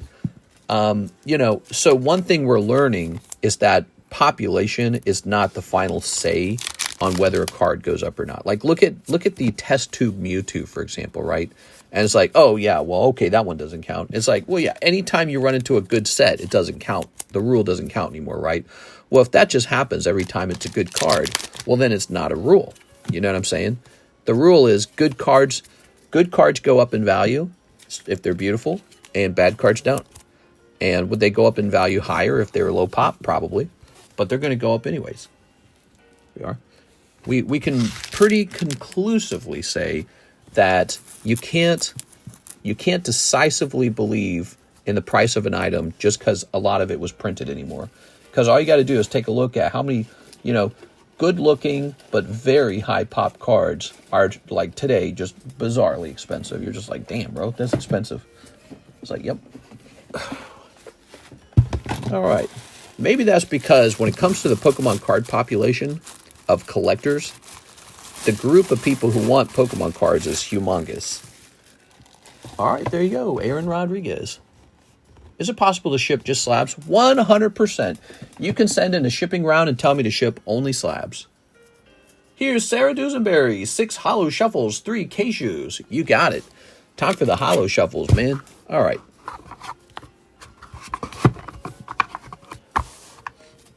A 1, 2, 3. I can't believe Topps even made a Halo set. That sketch is beautiful. It's cool, isn't it?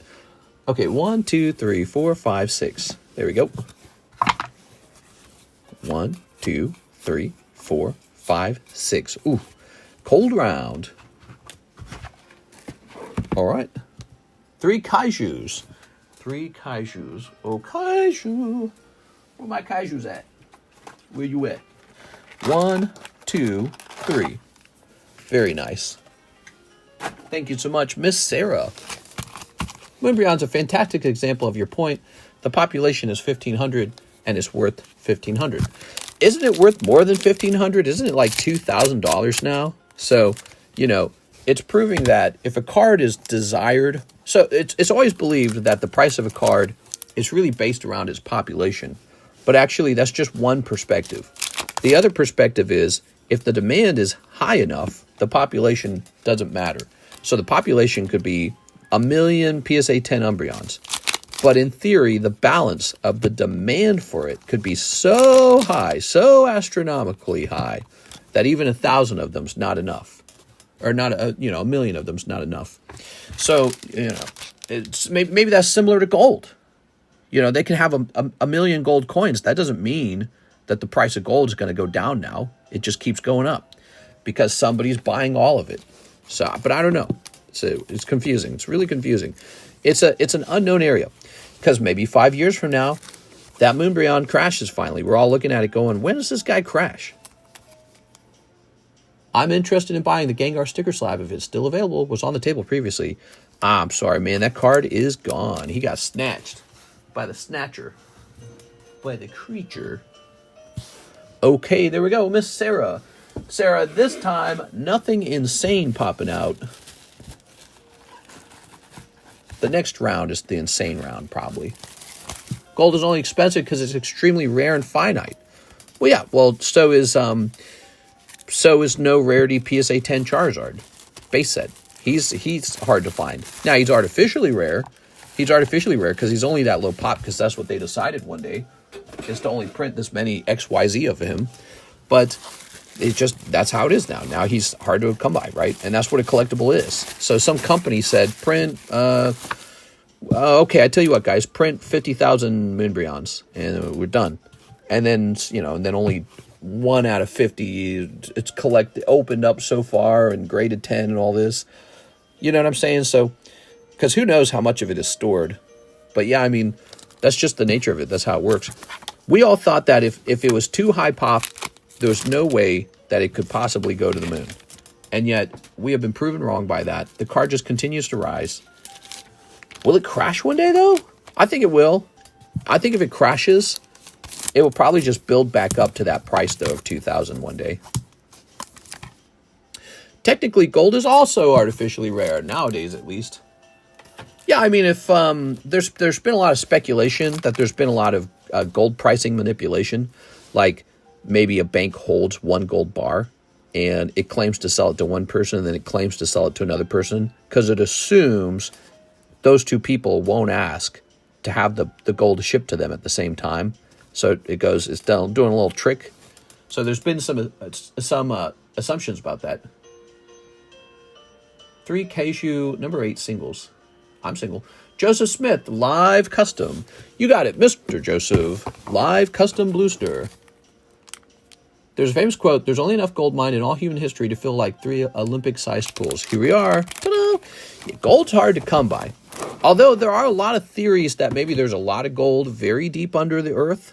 And there's other theories like we will be able to mine gold off of an asteroid.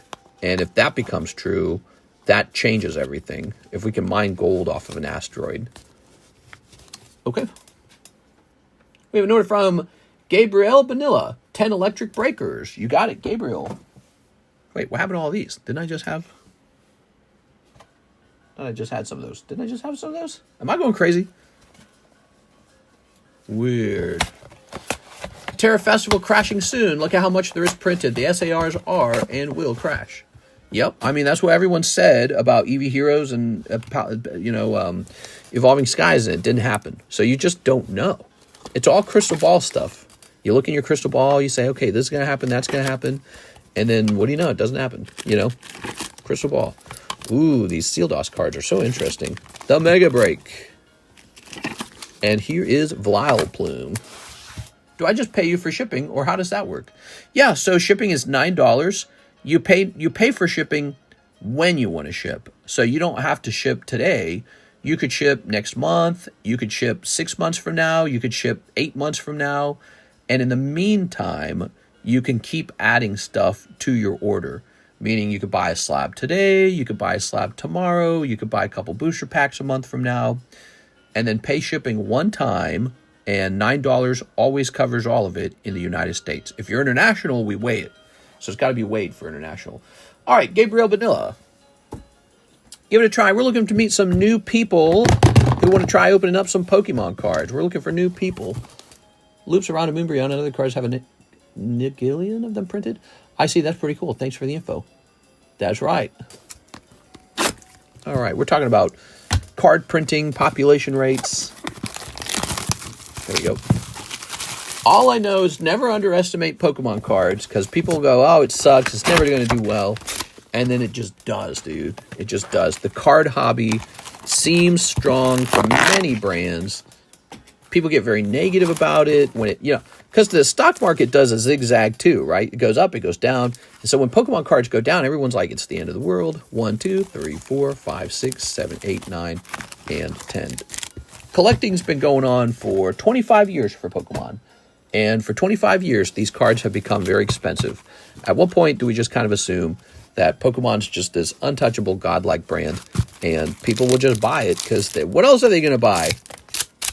Where are you going to buy at Target that's better than PSA 10 Moonbreon, or PSA 10 Pikachu SAR, or PSA 10 whatever the next new cool card is? What are you going to buy?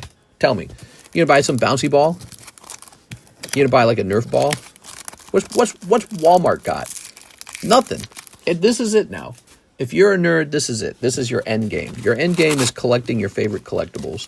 Might not be Pokemon, but it's going to be a collectible. It's what it is. You go buy Louis Vuitton. You could go buy Nike tennis shoes. You could go spend all your money on a different vehicle, which I think people are trying to not overspend on vehicles because they realize, oh, vehicles just break one day, All right, what we got? So this is it, man. This is the final frontiers for enjoying what you can do with your money. Other than going on vacation, maybe. Going to the beach. Can't eat a Moonbreon. That's true. You can't eat a Moonbreon, but he feeds my soul. Here I thought that you wanted to know what I truly loved, but you just wanted Moonbreon. Put this over here. Ooh. That's for Gabrielle. Thank you, Gabrielle. Gabriella. How do you say Gabriel? Is it Gabriel or is it Gabrielle? The way you say it adds you can say it in a way that almost adds a little bit of sparkle. Adds a little, you know what I'm saying? Like glitter. Gabrielle. Gabriel. That's only true for that name. I don't think a lot of names can do that. You might be a first-time buyer or someone needing a new bag. No, you're right here. I recognized you. I love food, but I love cards more. I love food and cards. I gave up my Moonbreon. I did too. If I just held it, he would be worth 50% more. There we go. Not bad. Better than the stock market, right? This did better than the stock market. Let me show you. This right here in front of you. These booster packs did better than the stock market. Like even this year. These reached a price of like $300, $400. And everyone was like, whoa. Because you tripled your money. And then they just kept going. And the last time I heard, they're hitting like $800 or something. Let's take a quick look. For Christmas stream, can you dress as Santa? Ho, ho, ho. Send those orders in, guys. Let's have a little bit of a busy night. What do you guys want to see on the table? Evolving Skies booster box. All right. And let's filter and go by last sold. Okay? It's a great way to find a booster box price because there's so many junk boxes to sort through. Somebody else will do the sorting. We'll filter this by all listings and ended recently. Here it is. So sold on December 7th with the case, $950. Wowza, bro. That one's $800 though. $800. Okay, $800, $800, $800, and this one $950. I'm inclined to believe that the price of the Evolving Skies box has gone at least to $800. At least to $800. And that's just amazing because it was $700 not too long ago. Can you check Silver Tempest?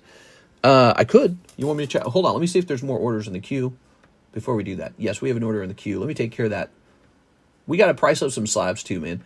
We got Emmanuel Valencia. 5 packs of Japanese Dragon Ball Z Blazing Aura. Oh, yeah. Let's get those Blazing Auras, man.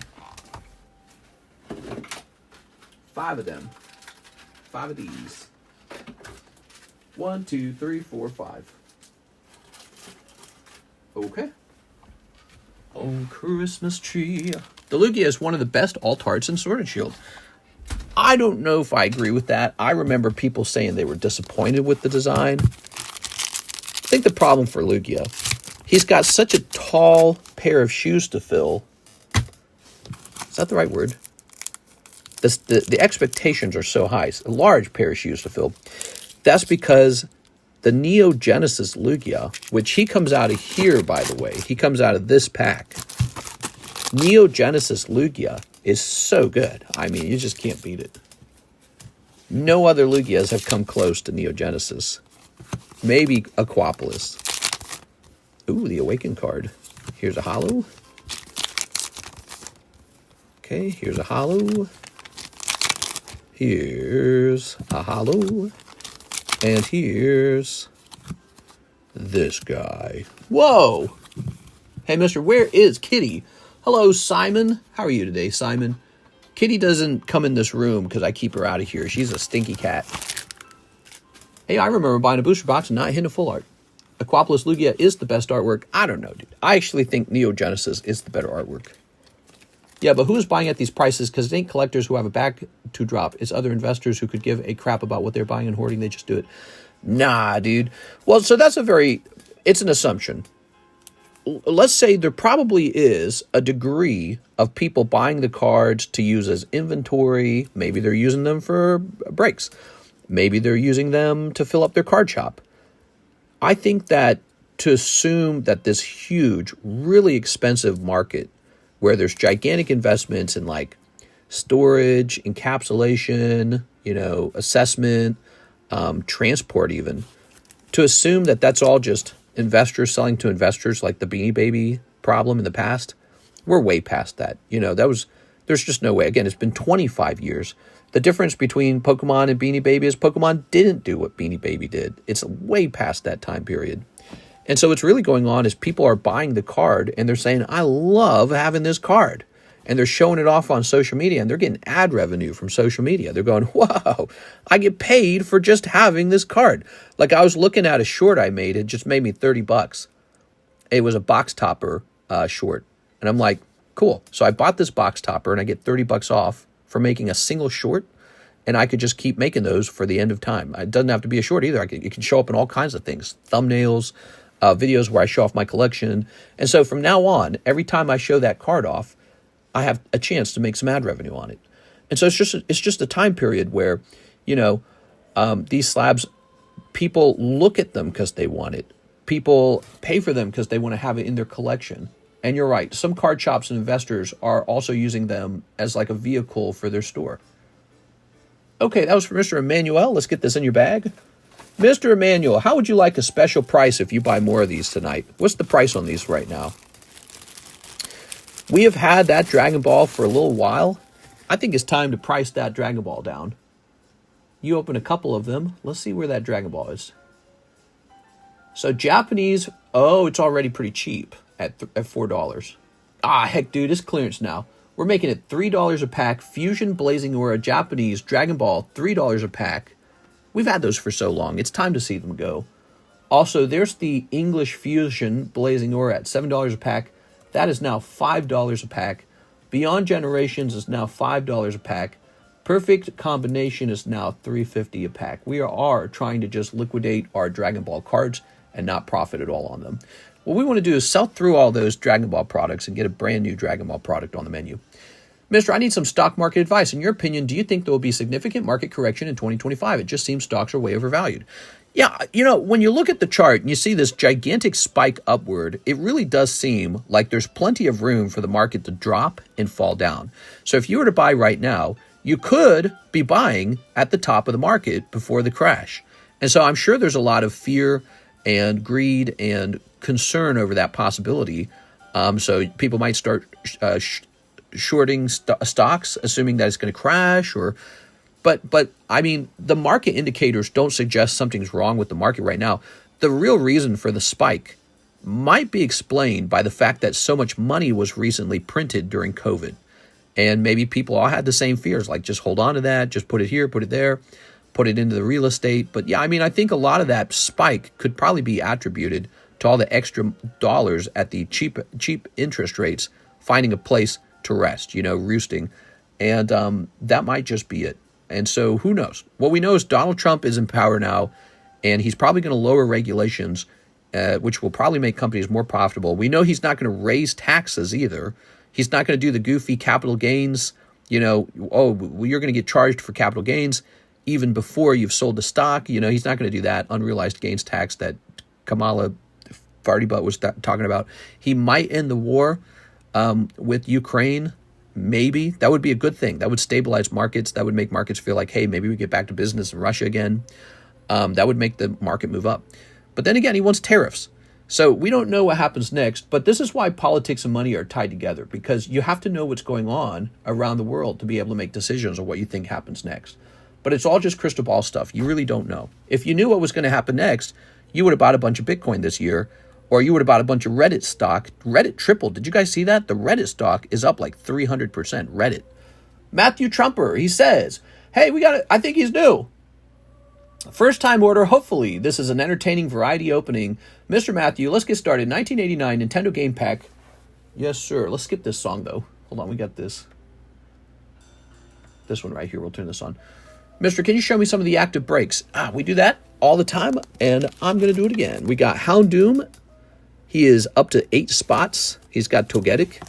And we've got this Gengar right here. This is one of the more popular ones. He's got 16 spots left. So both of these have a little way to go, but they are pretty far along too. And this Mega Break, he's popular. We got this poker set with 4 people in it. And we got these breaks over here are specialty because they're not Pokemon, but they don't seem to move as fast. So we got like Final Fantasy, we got Star Wars, we got One Piece, we got Halo, we got Mario. So all of those are available.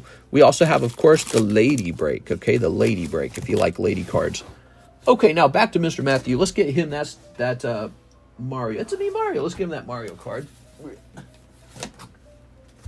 Princess Pooch. He says he'll take a Hello Kitty Metazoo. Okay, Hello Kitty Metazoo. Oh, by the way, how many of these do you want? You want one? Hello Kitty Metazoo. Where my Hello Kitty Metazoo at? Where the hell is my Hello Kitty Metazoo? Oh, here it is. How many of those did he ask for? 2 of them. Here we go. Oops. Just crazy to think in a couple of years the S&P jumped 2,000 points in such a short period of time. Sent an order over. Can you confirm it initials MT? That's correct. So, EV Heroes. He wants EV Heroes. Looks like you want... It was kind of hard to read your message. Oh, I see now. You want 10 of them. All right, EV Heroes. Let's get some EV Heroes for you. EV Heroes is real popular. I saw the new Y2K movie last night. It's a good date night movie. I recommend. Oh, there's a Y2K movie, huh? Where they talk about the effect of Y2K back in the year 2000. Those kind of movies are going to do well just because of all the nostalgia. Let me go get you some EV Heroes. I'll be back.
All right, I'm back. I was trying to transport this case of EV Heroes up the stairs, and the case fell apart in my arms. They're really heavy. They got like 30 boxes in them. All right, so that's a fresh case, and I'm out of breath. Put this here.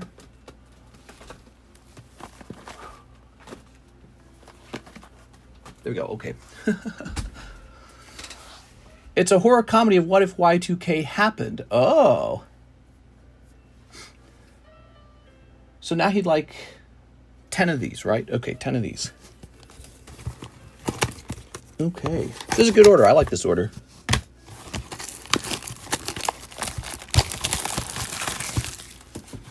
All right. Toss that away. Tossing this away. We should make our own custom blisters with like Japanese packs. Here's a total of 7. Total of 10.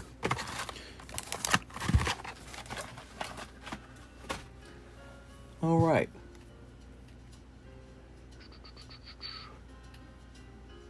He even put an emoji in here. Random singles, tops Pokemon times 3. Okay.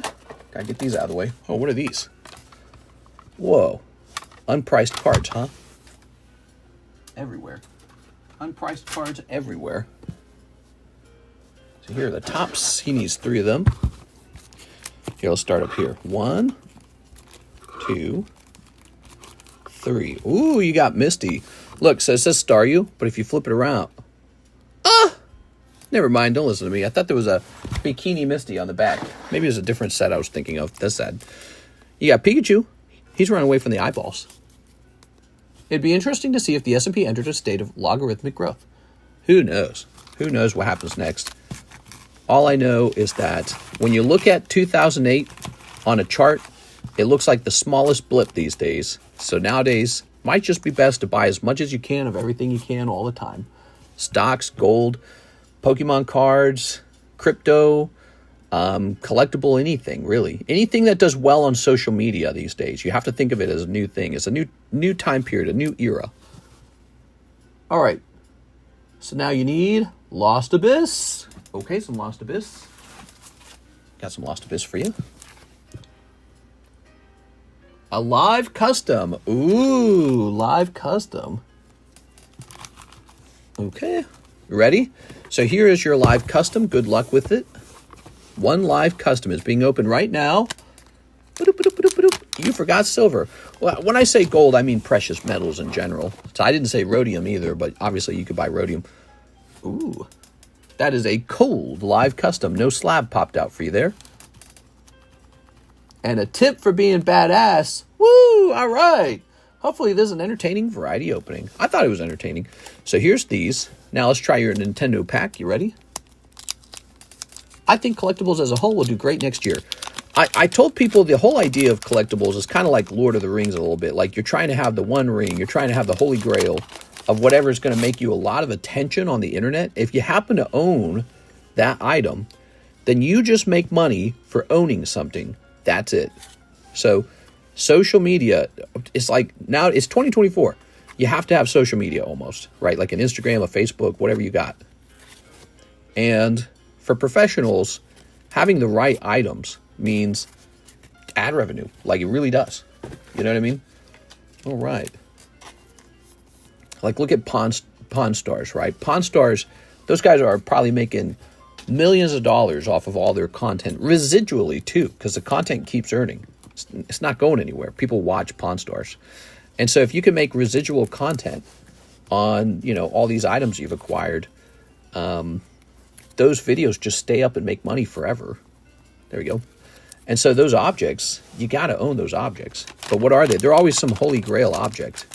Like I think my Charizard box topper from Legendary Collection is a little bit of a holy grail amongst the box toppers. It might be the best thing to own.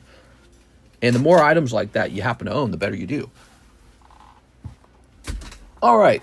Sometimes just having a very big pile of collectibles is all you needed. Ready? Okay. Snipping this. Snipping this. By the way, I'm feeling much better these days. The cold has passed. And notably, Karis's cold seems to have passed as well. She's feeling better too. Snipping that. All right.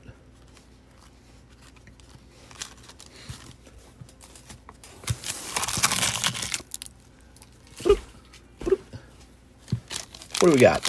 We've got... Oh, there it goes. Oh, okay, there we go. So you've got Tiny Hug. Aw, so cute. Tiny Hug. Bring the heat. Here's... Yeah, the heat. Okay, a little My Melody.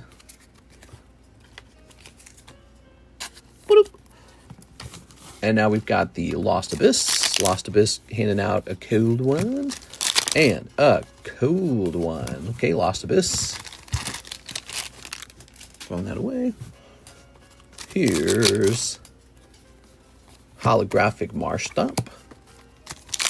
Depending on how well the S&P does in the next 2 weeks, I plan on something for November 20th. I have been trading in the stock market for 3 years now, which is not a lot of experience, but I can tell you that my biggest mistake, so I can just share this with you guys, was just doing too much. If I had just not touched anything and left it all alone, I'd have actually made more money. So my biggest mistake was playing around with it too much. I have a different strategy now. I just buy something and ignore it. That's the best thing. If you can forget you even have the stock, that is your best chance. Because if you watch it and it goes down, you'll be like, I need to sell that. Or if you watch the stock market and some other items going up real fast, you go, I need to buy some of that. So your best bet, just buy something that you know is going to make money, and then just leave it alone, dude. Just leave it alone. That's really hard to do if you enjoy it, you enjoy all of it. It is hard to just leave it alone. It really is. You want to tinker with it. You want to do better. You want it to outperform. Like, here we are. One stock I left alone was the Nintendo stock. It's doing great. It's up like 17% compared to like, the ETF stock. But, there was a point where I'd sold out of the market because I lost faith, and then the market recovered without me. I was like, oh, all I had to do was leave it alone. And same with Bitcoin. In the past, I had bought it, sold it, because I was like nervous. I was on the fence. You just leave it alone. Just leave it alone. Don't touch anything. Just don't touch it. And, I used to own Tesla stock earlier this year. And I was feeling like, I don't know if Tesla's going to do very well. I had no clue Tesla was, Elon Musk was going to get with Trump and get all important and famous. Tesla stock's way up now. All I had to do was not touch it. And so the trick is to just, pick a stable horse, put your money in it, and you just walk away from it. Just stay away from it. Don't even look at it. Because if you look at it, you'll want to touch it. You want to mess with it. Mr. Remember, it's YouTube. You have to say NFA. What's NFA? I don't know what NFA means. Oh, this is not financial advice. That's right. Thanks for the reminder. I'm not a financial advisor, and this is not financial advice. I'm just sharing an anecdotal experience that I went through where I, probably wasted money on fees. I thought that I could, avoid downsides or catch something before it jumps. And the stock market is unpredictable. It truly is. And so the best you can do, buy something that you really like and just leave it alone. Don't mess with it. Messing with it too much, and you'll pay a lot of fees, and you will not be able to correctly predict the market. You just won't be able to. And it's funny because I heard that advice too. I knew about that advice, and I messed with it anyways. I said, no, I'm going to mess with it. I'm going to play with it. There you go. I listen to smart people. I think you're smart. Mr. Remembers YouTube. I hope Hawk to a girl doesn't go to prison, but if she does, I'll put money in her books. Sort of got a crush on her. Tee. Okay. So, Mr. Matthew, I wrote down shipping on your bag. Did you want to ship right now? You've only got a little bit in your bag. I can ship you right now if you want. Or we can put you into the MA boxes and you can order more. Up to you. Let me know if you planned on shipping tonight. Good job, Mr. Now people can't blame you. Mr. told me to sell. Actually, what I said is to do nothing. Is to just leave it alone. I think that is good advice. Yeah, just don't. When you don't touch your stuff too much, you pay less fees. And you just can't predict the market. Let's hold for a few weeks. All right, there we go. So it's all paid for, and I wrote it down on your bag. And you can tell me to ship that bag out anytime you need to. You guys want to see a good Slabway on the table? I'm going to throw up a cool card. You might be interested in it. Here it is. So this is Rocket Returns Magnemite. If you're looking for a fresh Slabway, you guys know there is a rocket set coming, right? So there is a fresh rocket set coming. And this Magnemite might be a good thing to purchase before the set releases rather than after the set releases. You are? All right. Let's grab some of these stickers. Skibbity boobity boobity, skibbity. Skibbity toilet. All right. How about you guys? Have you guys had any luck in the stock market? If you have, what's your best performing asset? Magnemite. Have you lost money in the stock market? And how did you lose money? What was your mistake?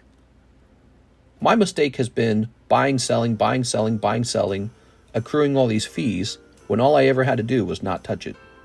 And everything would have been fine. So this is $325. Apple and Costco. Oh, Costco's done it insanely well. There you go. I have 11% return so far. Nice, dude. Actually, that's very similar to what I have right now. Mine's like 10.8, literally. All right. It would look better than that. But I sold my Donald Trump stock. My Donald Trump stock exploded, right, during the election night. And then I sold it that morning. And that was actually, that was one example where selling and buying quickly actually worked in my favor. So I sold it at like $44 a stock. And then I bought back in at 30. Ah, my eyes itchy. I wish I could show you guys, but it would like reveal too much information. I'm going to be showing off my stock portfolio is kind of like, it seems inappropriate. But those massive drops in July, August, September were brutal. Yes. I've had similar mistakes and have learned to hodl. Hodling's the best strategy. I think that you almost have to forget about the stock market. If you get obsessed with it, then you will lose because you're like emotionally attached.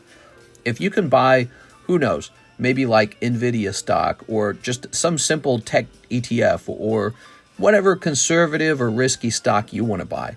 If you can buy it and just forget about it for 2 years, you're going to come back and it's probably going to be all right. You're probably going to go like, oh, good. Because in general, the stock market goes up. Maybe don't buy JCPenney's, though. I think they're struggling. All right, who's next? We got an order from our friend Sarah Dusenberry. 1 box of the Japanese OP1. Oh, very cool. All right, OP1. I'm looking forward to that. And then 3 of the Keiju number 8. And then 3 Fortnite. And then 6 Holo Shuffles. And then 3 Crown Zenith. Oh, man, I'm loving these Sarah Dusenberry orders. So, Sarah,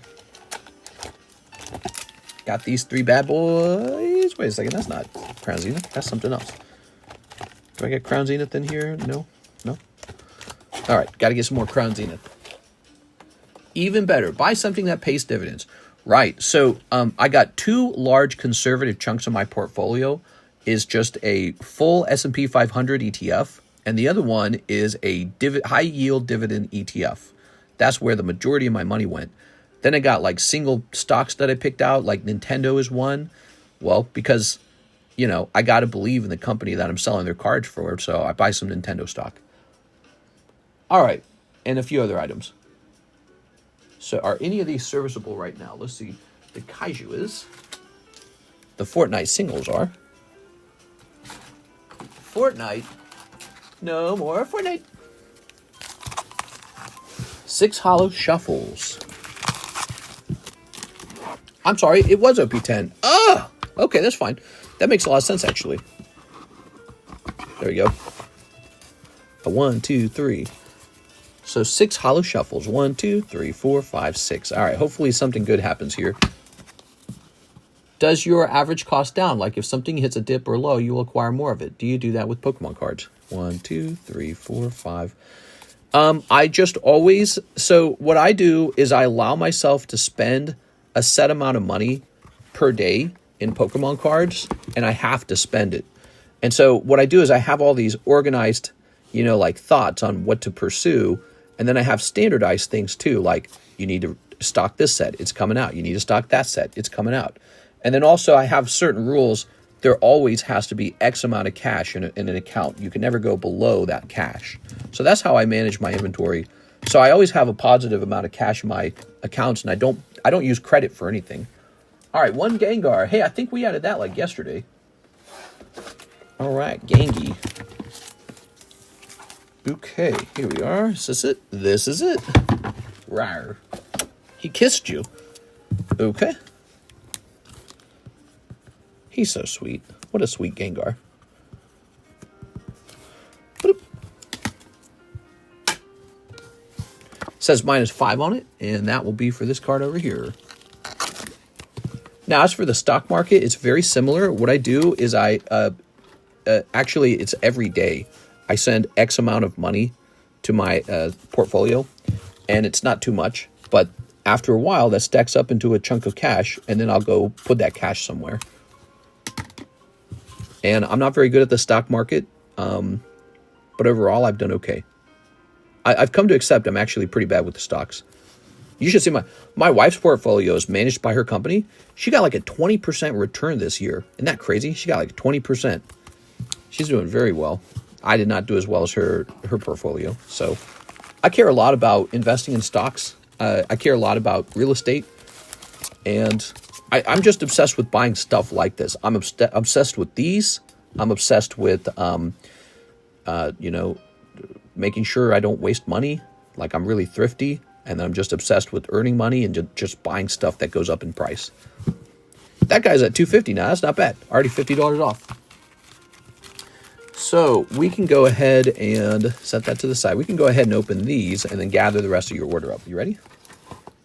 Wait, so you never use credit card? I never use credit cards, ever. Here we go. If you have the money and just pay it right, after you get 5% cash back. Yeah, I never use credit cards, including any sort of like cash back or anything like that. You are snipping this. How many more hours are you streaming? We can stay on for a while. If the orders come in, I'll stay on real late. Yeah, I never use credit cards.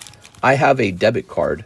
So that's been true my entire life. I've had a credit card back when I was like 25 or something like that.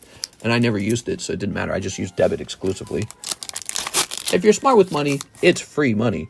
I'm not disagreeing that I've gotten rewards on my PayPal debit card. It's a PayPal debit card, and occasionally I get rewards and I see like a few dollars come back. But to me, it's better to not even have to worry about paying the credit card on time or anything like that. I just don't touch credit cards. I had a credit card. I do remember having a credit card. I had a credit card at 18 years old. It's funny. I don't use a credit card. My credit score is fantastic. Probably because of this business that I run. But I'm not really interested in any rewards or anything like that. I'm just interested in having a debit card and not screwing around with credit cards at all. You are? All right. And actually, the majority of the time, I use PayPal. So I use PayPal for most things. PayPal and Bank of America and a debit card. And I don't use credit card at all. People that are day traders and use leverage are a different breed of people. I've tried to understand it, but I've realized I'm bad at it. I don't know how legit those day traders are. I don't know about a lot of successful day traders, do you? But apparently, they're able to out-trade, I assume, robots that try to do the same thing. I'm not sure. Somebody out there is probably making money from it. I don't know. I think it's very similar to gambling because I already know investing is similar to gambling. Attach your Bank of America credit card to your PayPal and you can set up an automatic transaction for you. I mean, oh, look at that. Very nice. Very nice. All right. So how do you think that those credit card companies are able to afford to give you free money? Well, it's because they're assuming eventually you're going to make a mistake and then they're going to charge you back for that money. So I assume there's somebody out there who's really good with their credit card. They never overborrow. They never overspend. They always pay it back. They never overdraft in their bank account by mistake. I just don't do that. I just use debit card and, I'm all right not getting whatever like gifts for using one credit card over the other. You are? I mean, if you saw my actual finances, you would think I'm doing all right. Like I don't need the credit card 5%. I'm doing okay. All right, I'm gonna go get the rest of the order. Box of Japanese OP10 and the Crown Zenith. This is the other thing we need. Okay, I'll be right back. Let's go get it.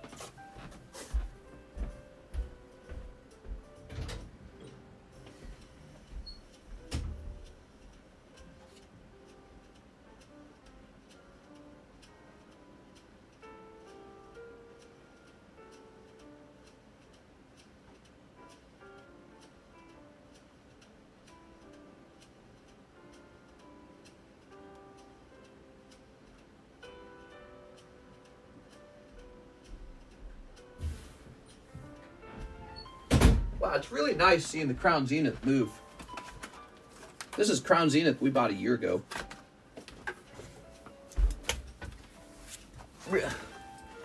I'm just saying, especially if you deal with international vendors, you can get a lot of better rates on transactions with credit cards. For international, we use Weiss, which is kind of like PayPal but for international. And then I do bank wires for some product. And then some product is just like PayPal. There we go. All right. Very nice. 3 Crown Zenith. That goes there. You don't think these tins are worth the saving, do you? I throw these tins away, but man, they're probably worth a few dollars. Wish I had somebody I could sell it to, like locally. Okay, look at that guy, huh?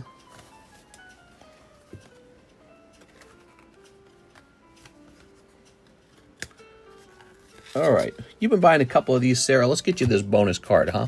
Hopefully this grade's 10 for you. Thanks, Sarah. Okay. And a box of Japanese OP1. I have 3 cards left for that and 9 cards left for the Galarian Gallery. Oh, you like to complete your sets? That's so cool. Oh, wait, we won't put this on the table yet. Let's open these first. Ta-da! Okay, what do we got? I think she wanted OP10. She said she wanted OP2. She told me in a dream. Okay, ready? Here's Volcarona. Oh. Wow. Some people are poo with their finances and they pay for your rewards. Here's Double. There we go. Yeah, the rewards just don't get me excited, I guess. I don't know. Here's Mareep. Look at that Mareep. So nice. All right. And we'll toss this over here.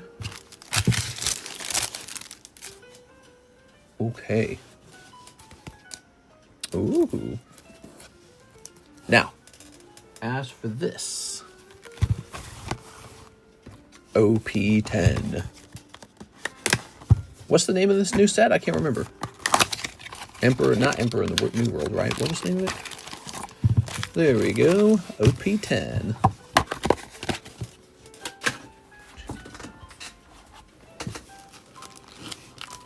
Ready?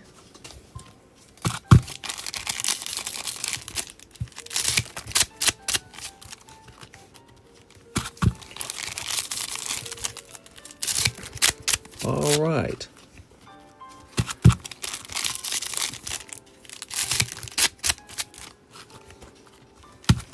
All right. All right. Sneeping that.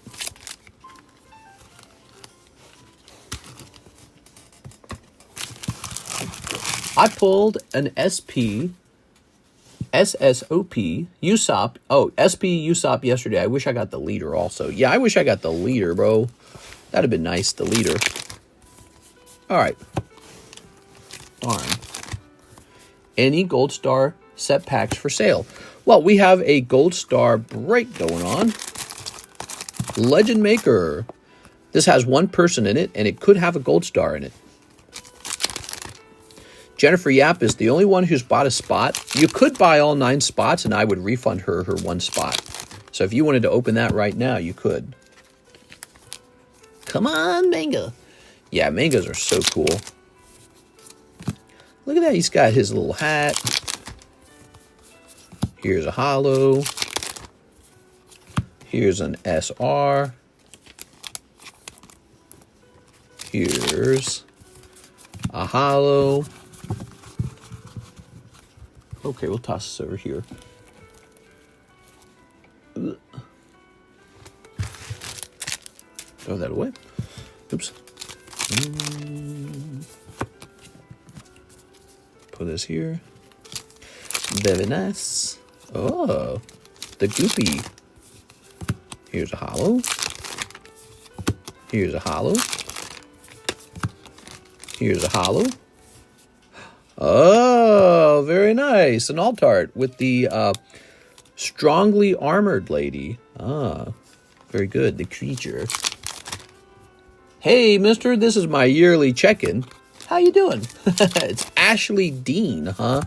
Ashley Dean, how are you? All right. How long you been here, Ashley? Okay. Ta-da!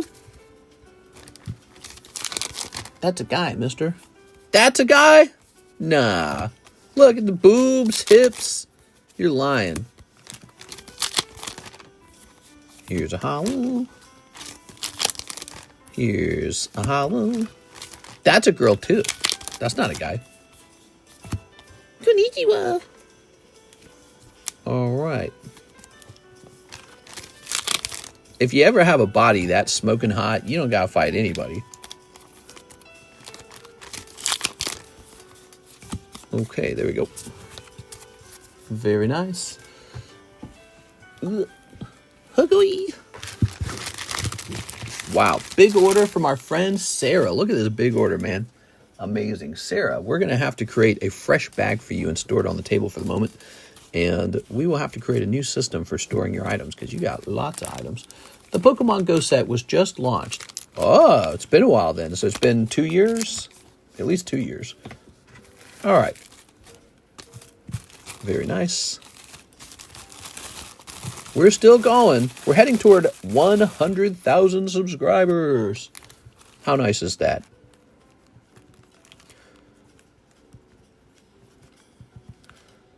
.24. Okay, so you keep track of this floating bag. How much Crown Zenith do you have? Not too bad of an inventory of it. Plenty of it. We got a whole fresh sealed case of it, in fact, of the ETBs. So you can go as crazy as you want. Edward Shelton, 4 of the Japanese OP5s. I'm New. Nice to meet you, New. All right.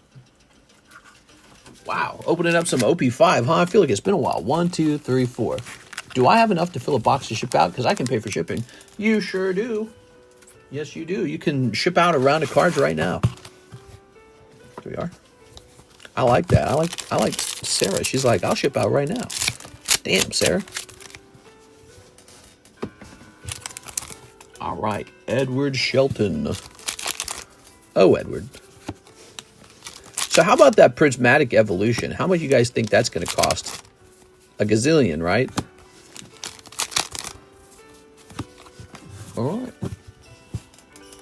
I'm a little worried about prismatic evolution being way overpriced. And when an item gets so overpriced, if you stock up on too much of it, you sort of get punished for that. Mr. Edward.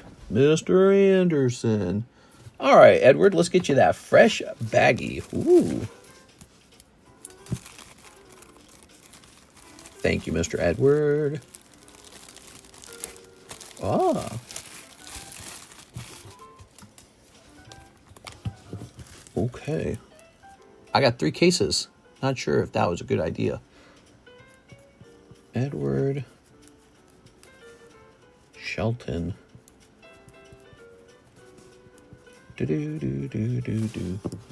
How much per pack? Says Phil Adornato. Okay, we'll put this here. Jennifer Yap is here, and she says, I want 3 live custies. All right, she's swooping. Jen be swooping. I don't blame you, Jen. I want to swoop. That seems like a very swoopable moment. Oh, that is not the live customs. This is the live customs. And we got to win. That's it. 2, a 3. All right, swooped a little too far. A swoop too far. A story by Mr. Cardconomist. Cardos Checklist 3. Ah, cool. You're getting one of these rare Cardos cards. Oh, look at that. So nice. Look at how they used to hold the Pokeball back in the day.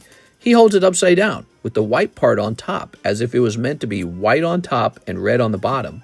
Like Electrode, right? Electrode's the evolution. So I think the original artist intended for Pokeballs to be held that way. Interesting, right? All right. Wow. These are very cool. These were from the Cardos collection, but they were considered promos. And so they were extremely rare because you couldn't just get them out of the vending machine. So even among the vending machine cards, these were rare. That's so neat. And they're all very expensive. Okay. Very good. We've had some busy movement in the live customs recently. Matthew Trumper, he says, live custom chance for a slab. Ooh, this is going to sting. Shaboom. Oh, it's still cold. Sorry, Matthew. Those live customs, they're so tricky. Holo Shuffle, chance for a slab. Here goes. All right, he's doing one of these as well. So these are shuffled each time. The live customs are never shuffled. That's the difference. So we shuffle these, but not the live customs. You ready? Boom. Ah, you got Togepi. Togepi's cute, but that is going to be a rough round. Sorry, Matthew. Whoa, what'd you think of that, Matthew? That's tough. The person before you, Miss Jen, had just sniped that live custom box. She's swooping, man. No cold ones. Javier Arroyo, what's up, mister? 6 of the OP10s. Oh, yeah. OP10 time for our friend Javier. Rough riding. 1, 2, 3, 4, 5, 6. There you go. 6 of these purple booster packs. That is very purple. Okay. Got a little Christmas music playing in the background. Simple Christmas music. Very good. I didn't think pre-orders were on it for some reason. My bad. Are you going to watch F1 tonight? What's F1? I feel like this is a trick question almost. F1. Here's a holo. Here's a holo. Here's a holo. Here's a holo. Formula 1? Nah, I don't watch any of that stuff. Are you joking? I'll get you some Formula 1 cards, though, if you want to open them. I thought it was a trick question. I didn't even know what it meant. I was that clueless. All right. Formula 1. That's the European version of NASCAR, right? But it's all sophisticated and snooty, isn't it? We make the fastest engine. Did you do 1, 2, 3 on the Holo Shuffle? Pretty sure I did. You can rewatch it. Rewind it, okay? If I didn't, I'll re-roll for him. All right, there we go. Javier, thank you so much. Send those orders in, guys. We want a nice, busy stream. How about a new slab up here, huh? We want some new slabs, maybe. Got some new slabs? Got some old slabs? What's in here? What's in this pile?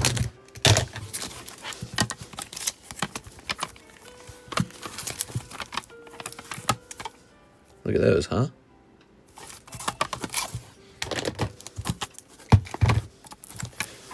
I really like these Mario cards. I really do. I think they're nice. In F1, we don't go around in a big oval. Right, you go down like the streets of Monaco or something crazy like that, right? Some Italian place. You don't go around in a big circle. You know, turn to the left.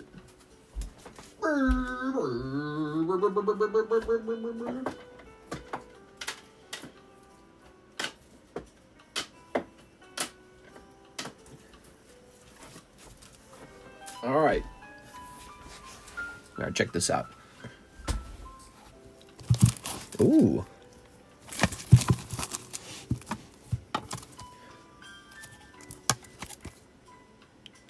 This is so nice. 1989.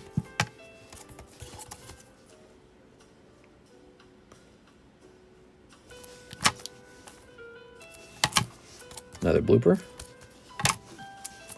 Princess Pooch. This one's expensive. It's got Mario in the boot. F1 also goes to Miami, Las Vegas, and Texas. Texas. I'm from Texas. Well, howdy. Well, shucks. Howdy, y'all. Welcome to Texas. Okay, pull this out. Put this in here. Yeah, I'm here for those Mario Kartos cards. I like them. I think that Mario's pretty collectible, but he's a bit more niche, you know? There's no, like, Mario card game. I don't know. I just like them. They're cool. Can't decide between Legend Maker or the 5-ouncer. Ooh, the choices. Ah! You know, if you have a stable income, you don't have to choose between them. You can just pick whatever you want, and then when you pick up your next paycheck, you just go after the other one. That's the best part about having income. You just buy what you want. Do you have full boxes of OP9? Not only do I have full boxes, I have like 8 cases of it. So we got tons of it, dude. Tons of OP9. Actually, it might be more like 6 cases now. We do sell it. It does sell. Okay, we have an order from Sarah. 3 OP10 singles, 6 Holo Shuffle, 7 Crown Zenith. Hoping for the 3 energy cards I'm missing. 3 energy cards. You're going after energy. You are dedicated. Okay, you want these last ones right here. And the 6 Holo Shuffle. Okay. That's true, but I live at home with my Asian parents. Uh-oh. They're going to get angry. 1, 2, 3. Okay. 1, 2, 3, 4, 5, 6. There we go. What do we got? Oldest slab break. So you got a particular... So this is a $40 item. And now we've got to put it back in, actually. 1, 2, 3, 4, 5, 6, 7, 8. There it is. So this actually goes back in. And what you've just got there, Sarah, is you're being put into a break. The oldest break is what the rule said.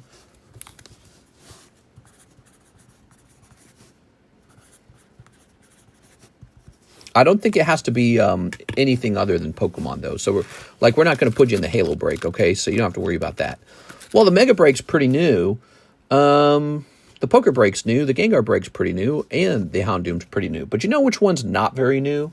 And it's been waiting around for a while. Also, did you guys know this was available? I keep forgetting to show this one off. The box topper. Oops. Yeah, so there is a Crobat box topper that's actually pretty amazing. Some of you guys might not be in that. Put it on that Houndoom. I'm not going to hawk 2 on that one. This is the oldest Pokemon break. 1996 Japanese base set booster pack. You have a 1 in 20 odds. It's a high stake break. And let's go find it. Did my music stop? Oh, God, I hate how the music stops. This is so annoying. All right. Miss Sava. So that's the Crobat. Here it is, booster slab. So this is the booster slab break. 1, 2, 3, 4, 5, 6, 7. You are number 8. So Sarah, you paid $24 to pull this out of the Holo Shuffle box. Now it's going in here. If you get lucky in here, you get this whole item. It's an $800 valued item. $800. Might be higher nowadays. I don't know. Because sometimes as time passes, these things go up in price. So it was $800 when we started it. Could be higher than $800 by now, but you never know. Could go down as well, but we don't change it. It's just whatever the price of the item was that day. So we don't mess with it afterwards. Make things simple. Wow. 8 deep. It's almost half done. That one moves a little slower than the rest. Oh, boy. You never know. You never know. You might be the one to pull it. Anyone could. And if you grab that for $40 and initially $24, you are going to be pretty excited. Okay. But it's a chance for a thing. It's what it is, isn't it? Now, 7 Crown Zenith. Let's see how a Crown Zenith in here is looking. Do I have enough? No. Sarah, you're making me have to stand up. Let's go get it.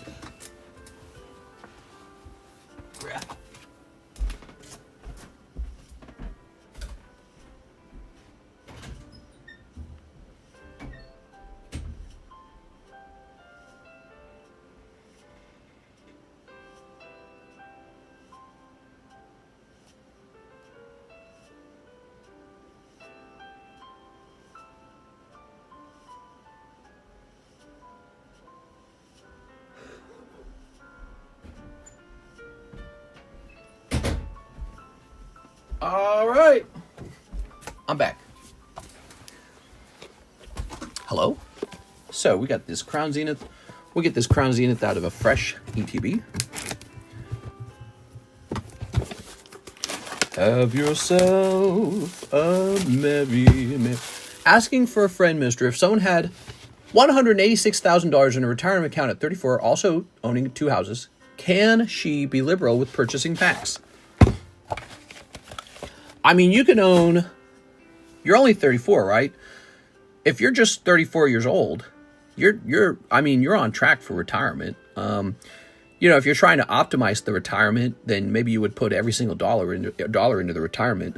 But then, like, what? You would have a lot of retirement money and you'd be very old. So, you know, you got to ask yourself what kind of lifestyle you want. What do you want to be part of your lifestyle? If collecting is part of your lifestyle, then yeah, I'd probably set some money aside to play around with.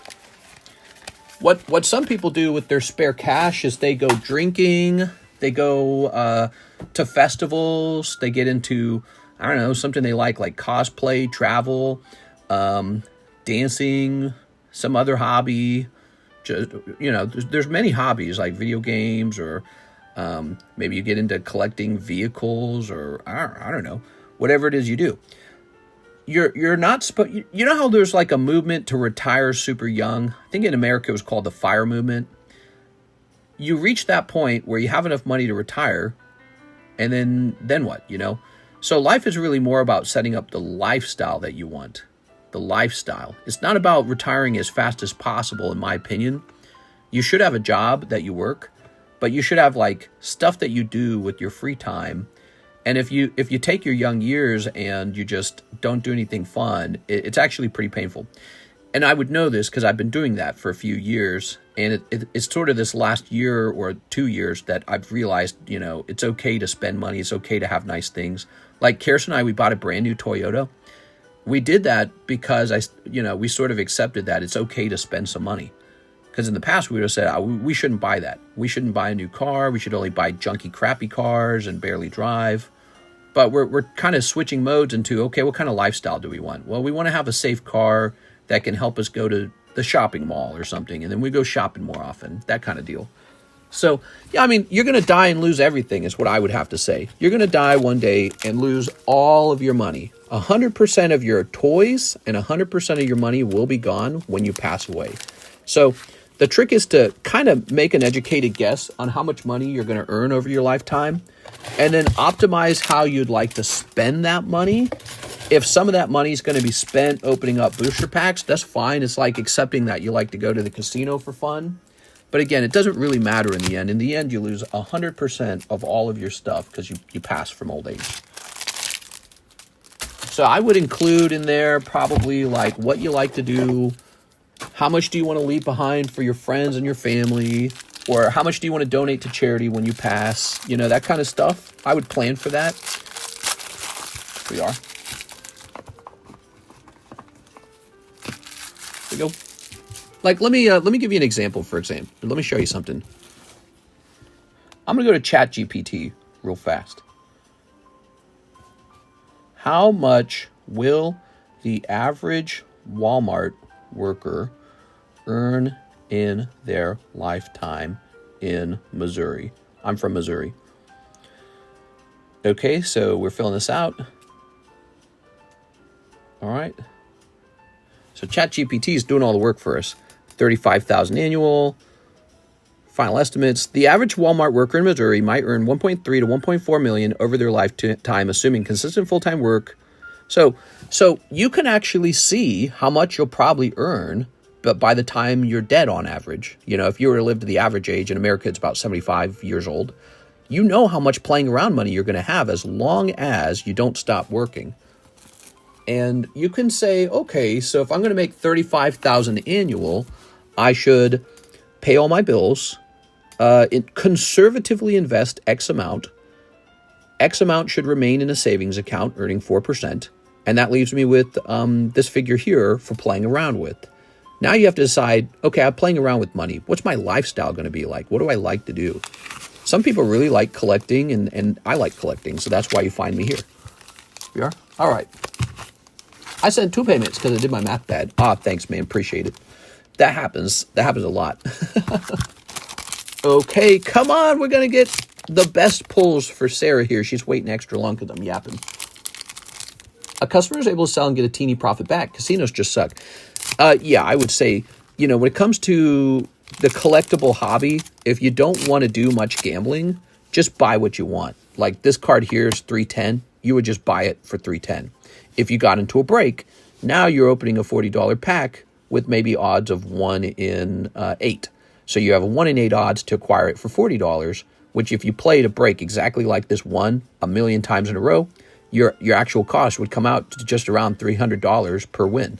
You know what I'm saying? Or per time that you actually won. That's how averages work.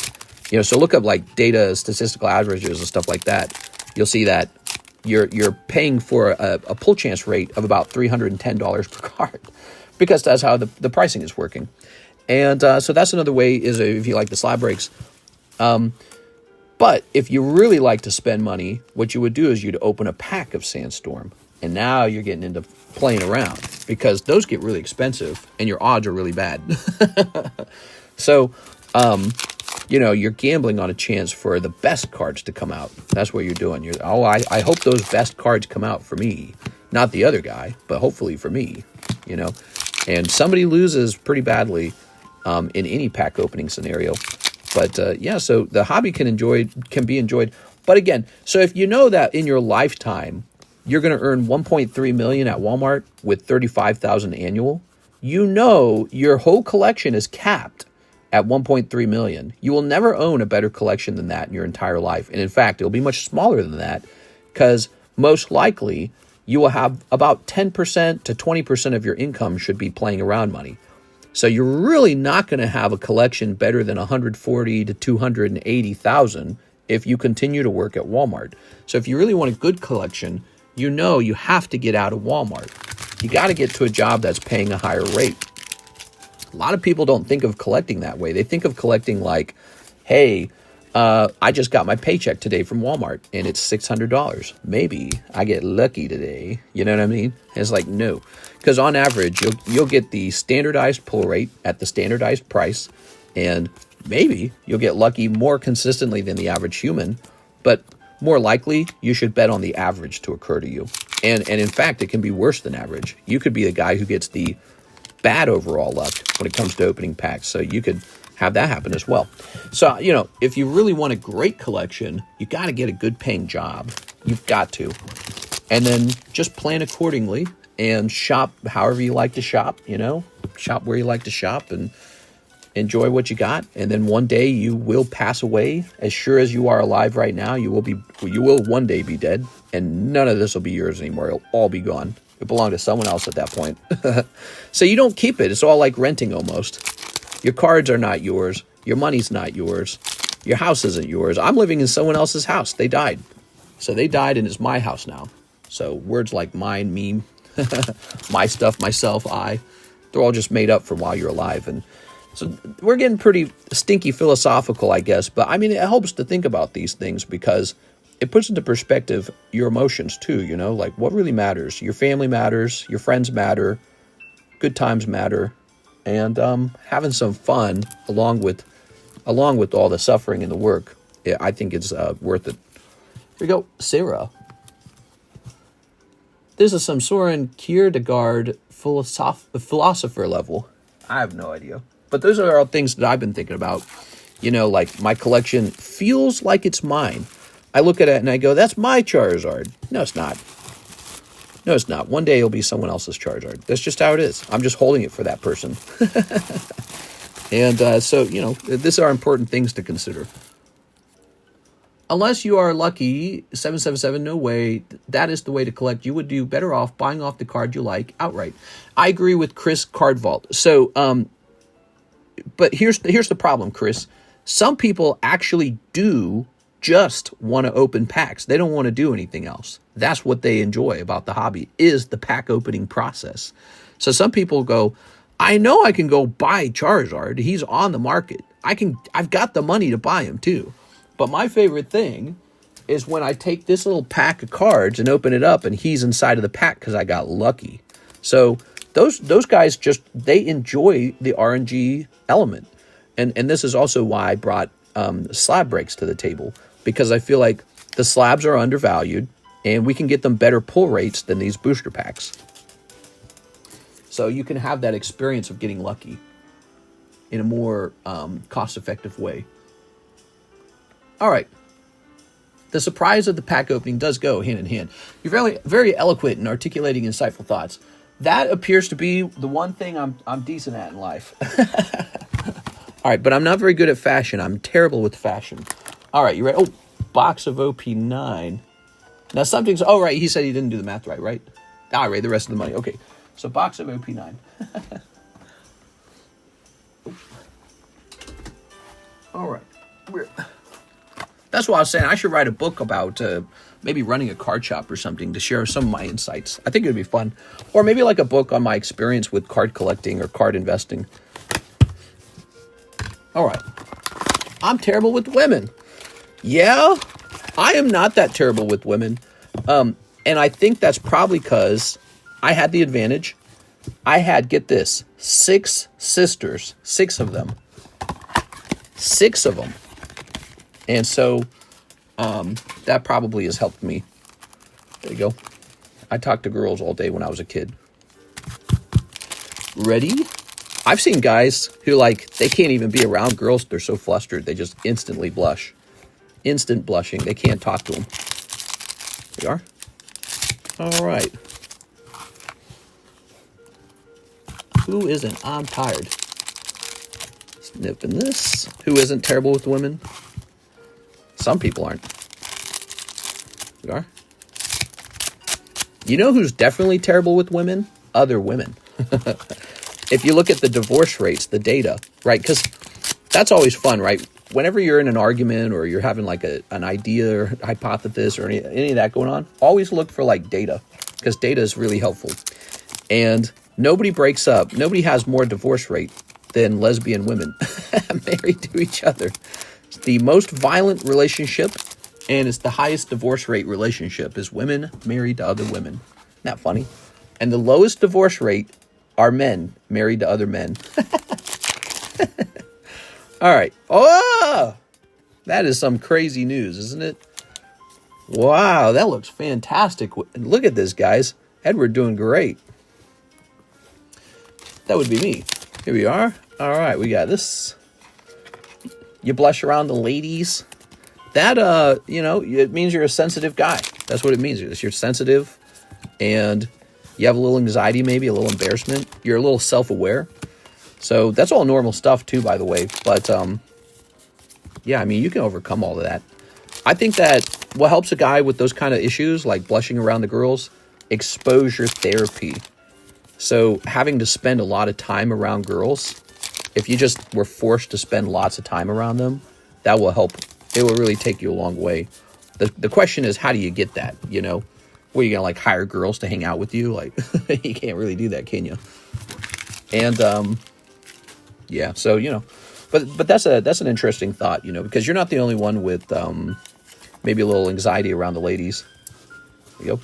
Actually, I've been anxious around girls, too. It just depends on how pretty they are. If they get really, really pretty, it gets harder. There are some girls who got that supermodel look sometimes, and you're like, ooh, better not say the wrong thing. Better not say what I'm thinking. Okay, here we are. Mister, you're the psychic type. Nah, I'm a ghost type. I'm a disappear. I got married. Never would have thought it. Woo! I did the thing. Here we are.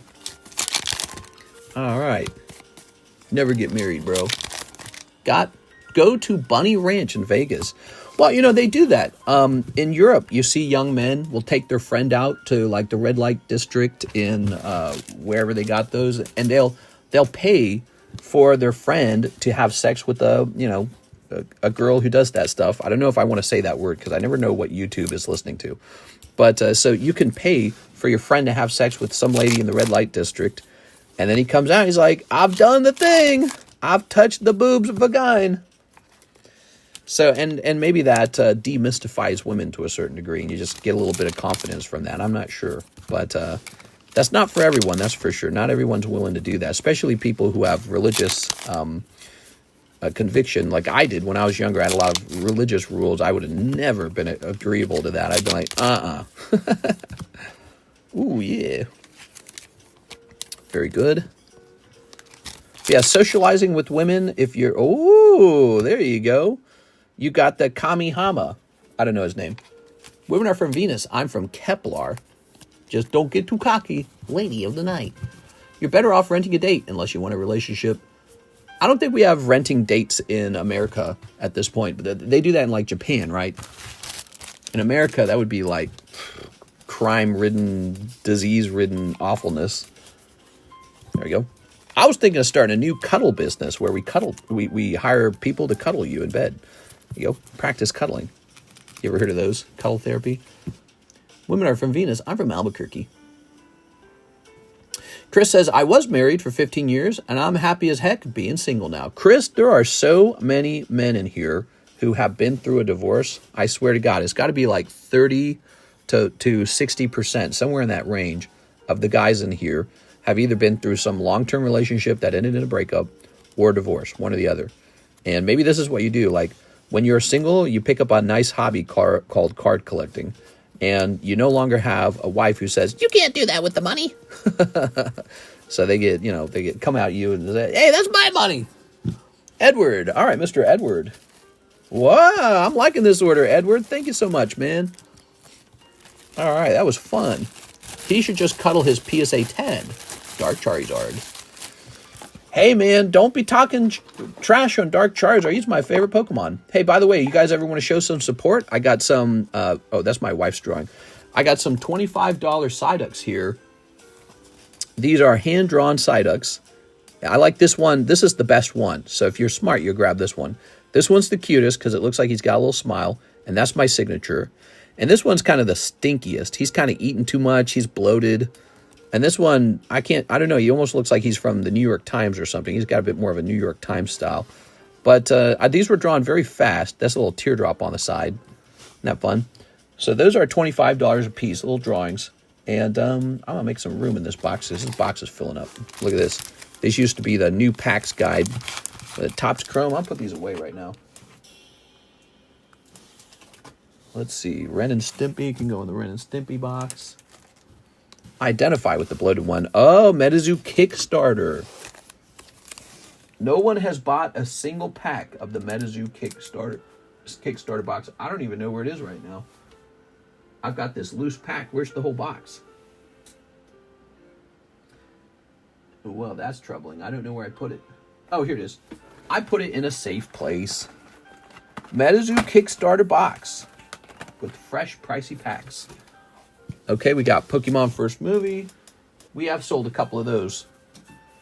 Are you going to pick Avowed? Didn't know you still had those. Didn't know I still had what? Oh, the Psyducks. Yeah, nobody's buying them. Poor Psyducks. Actually, I did sell one Psyduck. He was a graded one. That's one piece, PRB 11. Here's the Marvel Fleer Masterpiece that people liked for a little while, and now they don't like it anymore. See, that's how it works. Products on our menu have like a life cycle, and when the life cycle's over, I can't sell it anymore. Okay, this Star Wars is really nice. Surprised that we didn't sell more of that. I do not mind holding that for a year or two, because that set seems to have lots of bad guys in it, and that's way cool. Fujimi? Are we sold out of Fujimi? We're not sold out of Fujimi. I don't know. Here is Holo Live. We got lots of this. I bought a bunch, and it didn't sell super fast. So Fujimi just slow moving. Not Fujimi, Holo Live TCG, not kind of slow moving. And then here's this Union Arena, very nice. So we're just going to put those away. Okay, and now this box has more room in it, and Edward's going in there. There you go, Mr. Edward.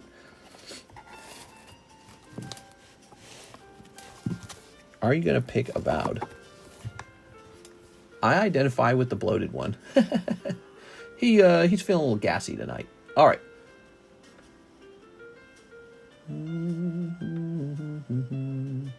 We have an order. Jennifer Yap, 3 live customs. Wow, Jen, you're on the ball tonight, man. Holy. Jen's watching. She's watching. She's sniping. We got a win. You swept too far again. 2, 3. All right, let's see what we got. You never know, because it could have been a pricey slab next.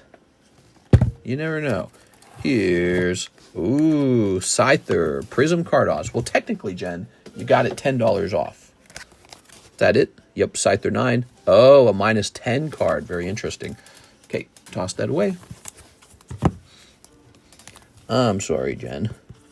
If it was up to me, that would have been a super snipe. I think I spelled yap with a Y that looks like a W. Holy moly. Love Scyther. It's a nice card, isn't it? Now, we've got this card over here. He's at 250, going down to 240. Oh, not bad. Somebody bought that Tapu Bulu. Remember Tapu Bulu? Jen, if you're watching, can I buy that off of you? Okay, let me hit refresh. There are no orders in the queue. You guys are welcome to place another order. Why don't I take a look around and see if there's any card pricing to do? Okay, so we have this fresh Wigglytuff, actually. This is not the Wigglytuff that I bought back from Mr. Brandon. That is a fresh Wigglytuff. Very low pop. He's got a nice high cert because he's just been freshly graded. Okay. Actually, we'll put Wigglytuff away for a while. We'll put Wigglytuff away. Okay, Wigglytuff, you own this box over here. Ah, now Cloyster. New Dragon's Frontiers Cloyster. How cute. Okay. Ooh, what's this song? Sounds like an alarm.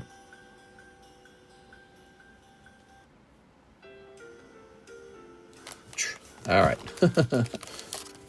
Oh, little Cloyster.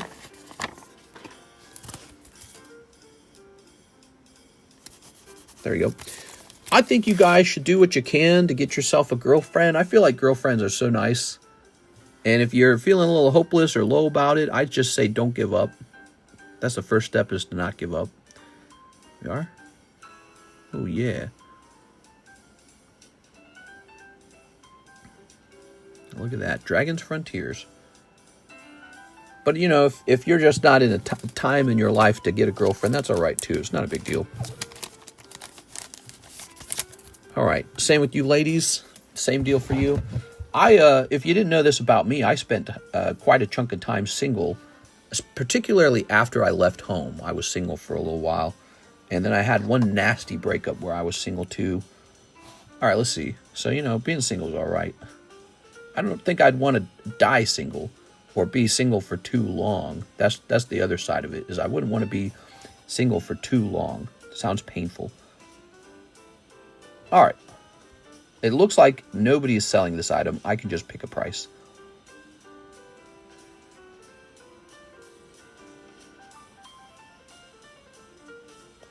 Uh-huh. Uh-huh. Okay. Oops, give me a second. Okay.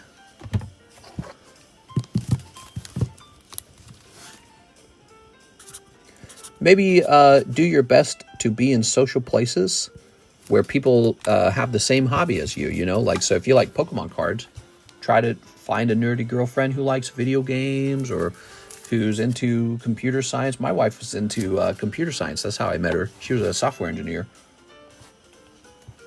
But she was in college. I met her in college. We were both going for computer science. Okay, that's Pop 19 on the Cloyster, quite rare, from the prestigious Dragon Frontiers collection. Just priced for the first time and placed on the table. I live in the D.C. area. Everybody's boring. You live in Washington, D.C., huh? Man. My PayPal said too much spending for tonight and has my next order pending. Oh, no! Let me take a quick look at it. Miss Sarah, would you say everything's going to be okay with that? Or does it need to be like, I can't refund it on my side until it arrives. That's the point that I can refund it. But so basically what that tends to mean is that they're doing a transfer from your bank to your PayPal. That's typically what it means. Here you go, Miss Sarah. I think that would suggest we will not see Sarah opening as much on a Sunday night. So here's a shipping for 1 box OP10. Can you send all my card slabs along with the ones in the safe place that I forgot the name of? All right, no problem. So you were going to open a box of OP10 and do a round of shipping. Is that right? Would you like me to, I'm going to write that down for you, okay? Let me write this down, and we'll just wait for that to clear. Sound good? That's happened very, very, very frequently on this channel. It's a common thing.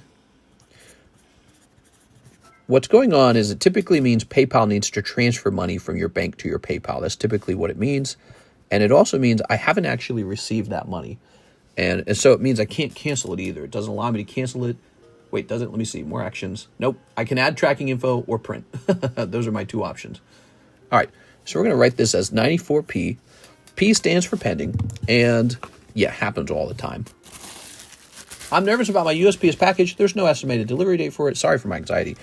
You're good, man. You're good, man. If there was something wrong, it would actually say that something is wrong. It would say, package error or something like that. You know what I mean? Package damaged. So if there was something wrong with it, they would actually say so. You're living in D.C.? I went to Washington, D.C. 3 times in my life. And no. 4 times. I went on a vacation with my parents.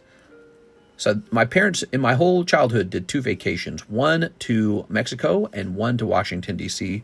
Those were the 2 major airplane vacations. I guess we kind of went to a couple places by car. And Washington, D.C. was cool, man. Lots of big buildings, lots of restaurants. But I remember the buildings were just kind of like really blockish. But I'd already been to Washington, D.C. a number of times over my lifetime because of the pro-life march. I was Catholic, remember? And the Catholics aren't allowed to have abortion or accept it. So they're very, very, very against abortion. The Catholics are. And the Catholic Church would organize this thing where kids can go to the pro-life march for very cheap. And so me and my siblings, we'd sign up for it. It'd be like $70. $70, you get a bus ride there, you get a bus ride back. One time we got a hotel room over like a weekend. Oh my God, it was amazing. We went to like the Holocaust Museum and all this other cool stuff. And I was with the church youth group. It was maybe one of the coolest memories of being a kid was all that. And I remember being in the pro-life march, and there's a lot of good feels in that march. You know, there's not a lot of, it's a very religious sort of experience where it's like you're saving the babies, you feel like a good person, rather than, you're perhaps bitterly fighting to not let the religious nuts take your rights away. That's a very different feeling, right? So, you'd go to the pro-life march, and there'd be a lot of crazy stuff going on. It was exciting. Some of the most exciting stuff I did as a young teenager. And, as a result of that, I'd been to Washington, D.C. several times. And the one time we stayed there for I think we stayed there for 5 days. And we had a hotel room for 3 days. And we got to do a lot of stuff while we were there. Super cool. Let's see what you guys are saying. I'm relatively new to this. If you ever want to visit, you're welcome to stay at my home. Oh, that'd be cool. John's here. Good morning, fam. Been a good night. It's been pretty decent. It's slowed down a couple times. I wouldn't say it's been as busy as I'd like it to be, but we're missing so much product. So all things considered, it's been very busy. And we have to thank Tammy and Jen and Sarah as usual. And we have some new guys like Mr. Edward and Mr. Matthew both joined tonight. And if I'm missing anyone, sorry. But yeah, we had some new guys join. So all of that's been very helpful. Thank you guys for keeping us busy. Mr. Diligent said, is it worth it investing in One Piece? One Piece is a brand that has done so well that you could compare the sales to Pokemon. I would definitely say that it's probably worth experimenting with. And you don't have to put all your eggs in one basket. But if you got a character you really love from One Piece, maybe the Luffy or Nami or something like that, you could probably buy that and just sit on it. But yeah, we've seen slabs like this one go up a ton over time. This Nami. And I'm sure there's going to be other slabs that do well over time, and you could just buy it and hold it. Or you could buy the best sets to open and just sit on them for a long time. All right. Did you ever sell the PSA 10 Japanese Expedition Cloister? I traded a while ago. Oh yeah, we finished that one a real long time ago, for sure. Okay, let's hit refresh here. Do you have the Chinese anniversary Nami? I do not have that one. I don't think I do. Okay, we have Mr. Edward. He'd like a box of OP10 and shipping. Okay, we got a bunch of boxes over here. I'm just going to grab one at random. You're going to get this one. Okay. Ready? Okay. You're going to make Sarah sad if you pull a manga here. But this isn't necessarily the box you would have gotten, Sarah. Let's see. Can't do anything about it, I'm afraid. All right. I wish Brooke deserves a manga.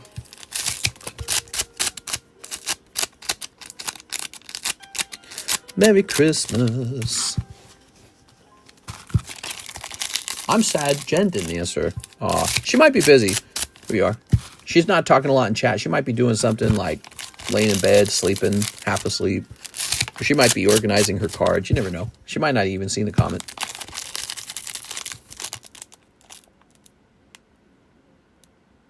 Upbit login. That's got to be a bot, right? Hold on. Let me see. Are you real? He's got to be fake. Let's see.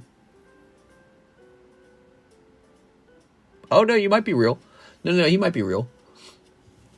You sound kind of like a bot.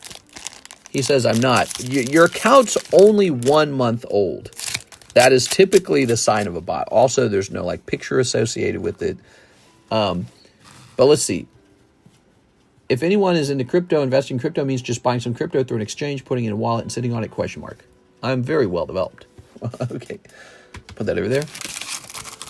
Tammy says, huh, you never know. All right, you ready? Let's see. Konnichiwa. All right. Master order still open for you, John? Always open. There we go.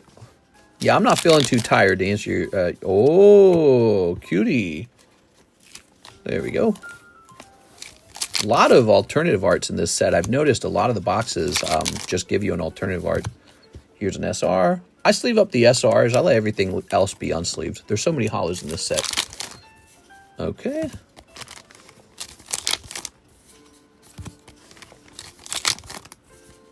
Ah. Oh. Ooh.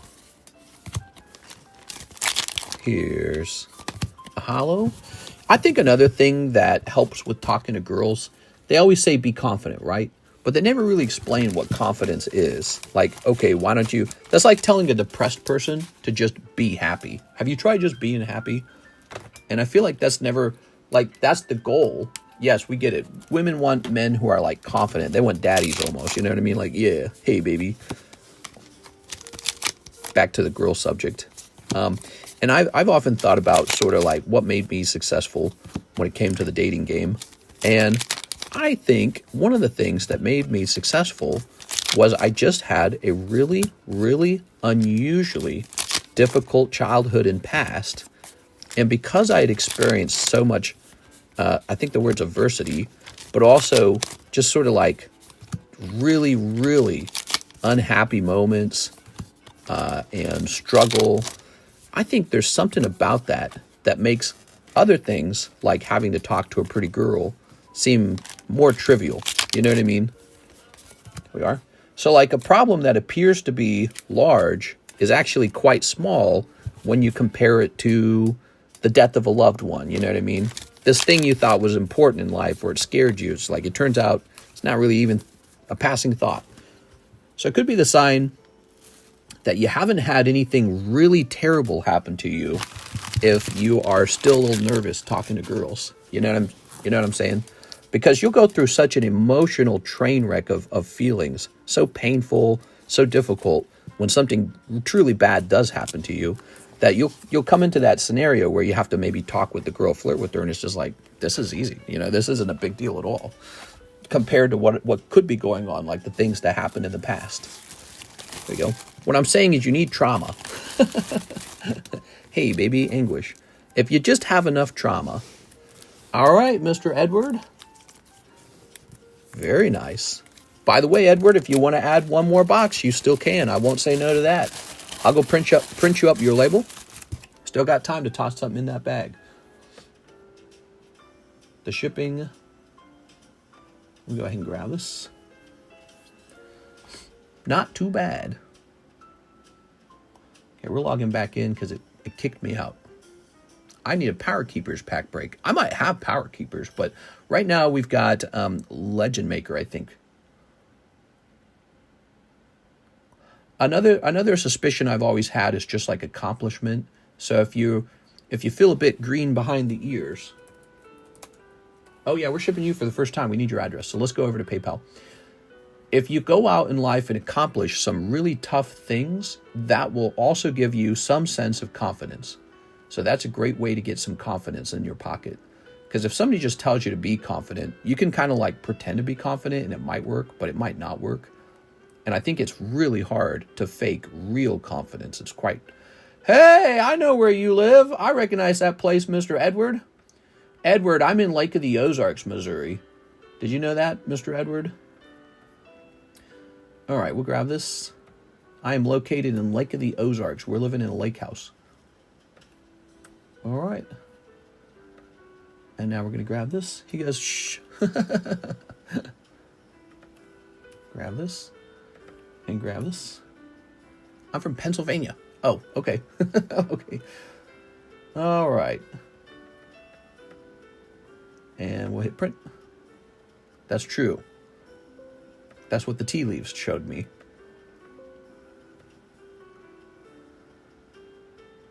Waiting for this to update. It takes forever to print a label these days.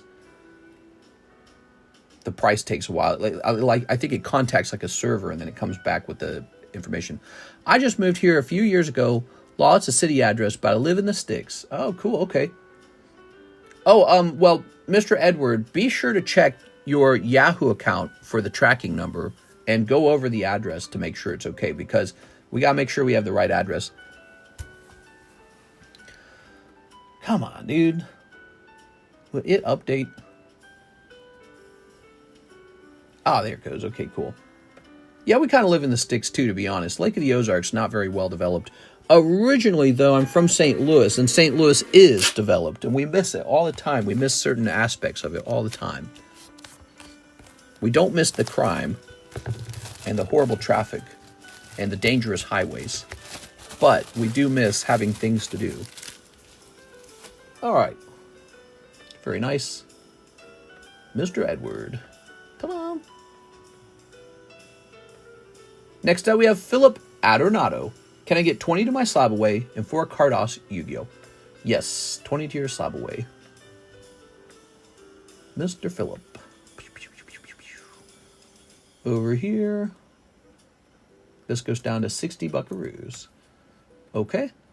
And then what was the other thing? 4 of the Yu-Gis. If I could just move these somewhere. I need to move these things somewhere. That's one thing I respect the most, is you've been through it and you know what it's like to struggle and you persevere through it and make something of yourself. Not all my siblings did. And we all struggled with the same childhood. We all had a horrible childhood. And I notice everyone responds differently. And I had that similar experience at Target. When I was at Target, I actually was not unique in the fact that I didn't have a great family and I didn't have a lot of money and I didn't really know what to do for the future. A lot of guys were like that working at Target. It was very relatable, actually. We're all kind of similar to each other. Most, you know, it's not like some rich kid working at Target typically. It's just some normal person. And then, you know, especially the guys who do stuff like throwing the truck every morning, they can be guys with really tough childhoods. And, you know, what I discovered is some of us went on to develop normal lives. A few were successful, and a great vast majority of them struggle with problems like drinking too much, getting into other kinds of drugs, maybe like too much weed. I know that sounds silly, but I think that might actually hold you back a little bit if it's too much.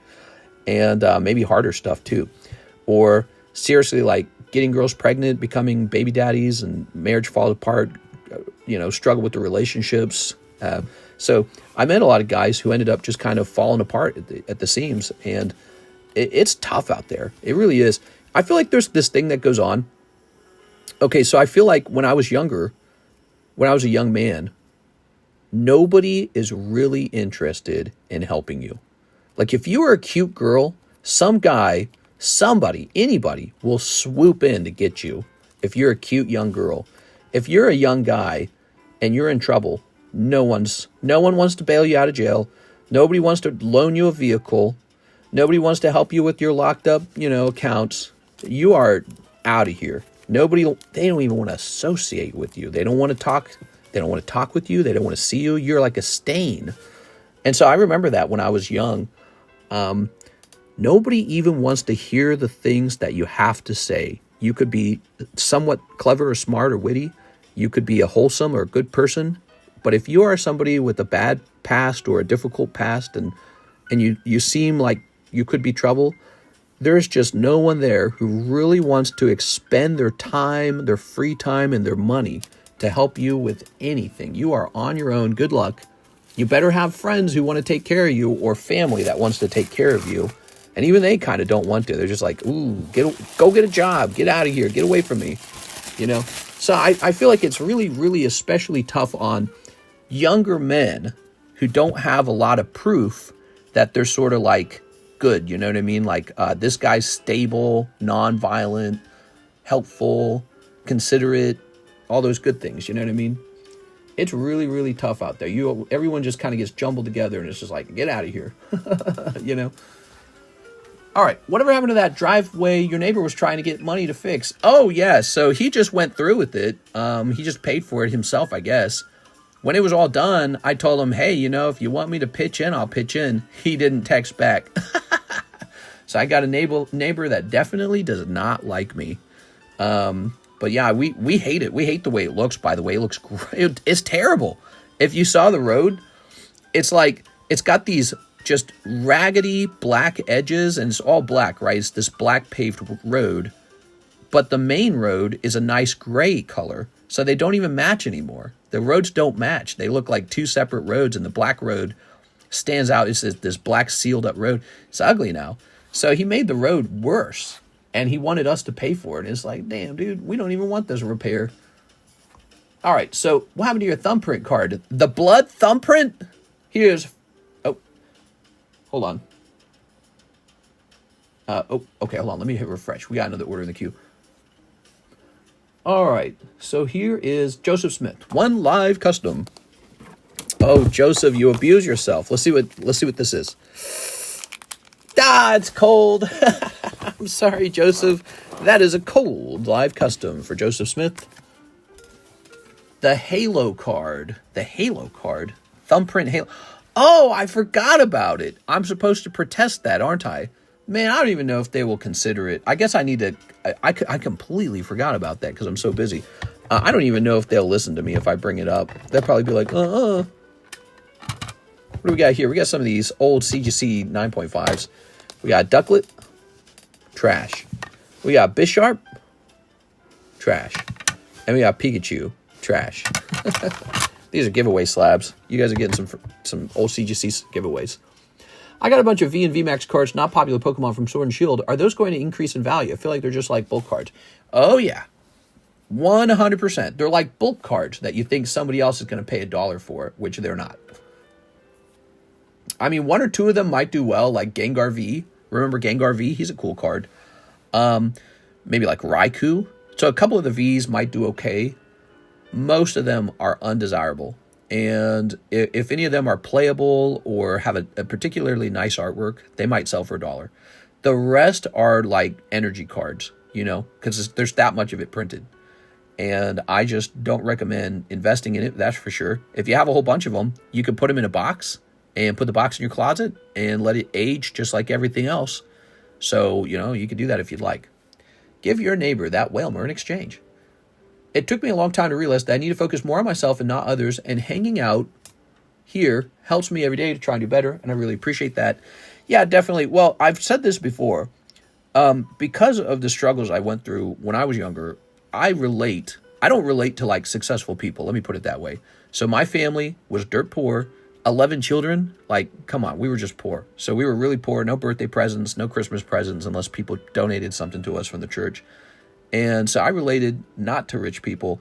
I didn't even relate to middle-class people, because middle-class kids, they got like cool stuff for their birthday. Like my friend would get like a Game Boy, and I'd be like, my parents can't afford that. So, and then I left home because it was a bad, violent home, and just went on to be like a train wreck, like I was homeless for a brief while.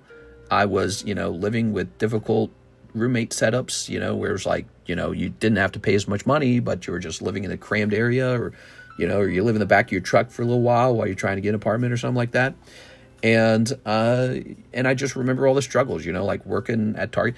It's not just a struggle of like, I was sick this week. That's a struggle, right? Being ill is a struggle. If a box falls on your head, ouch, you're enduring a problem, right? But when I was younger that way, it was emotional. It was psychological, So it wasn't like, if your parents hit you, it's not like you die.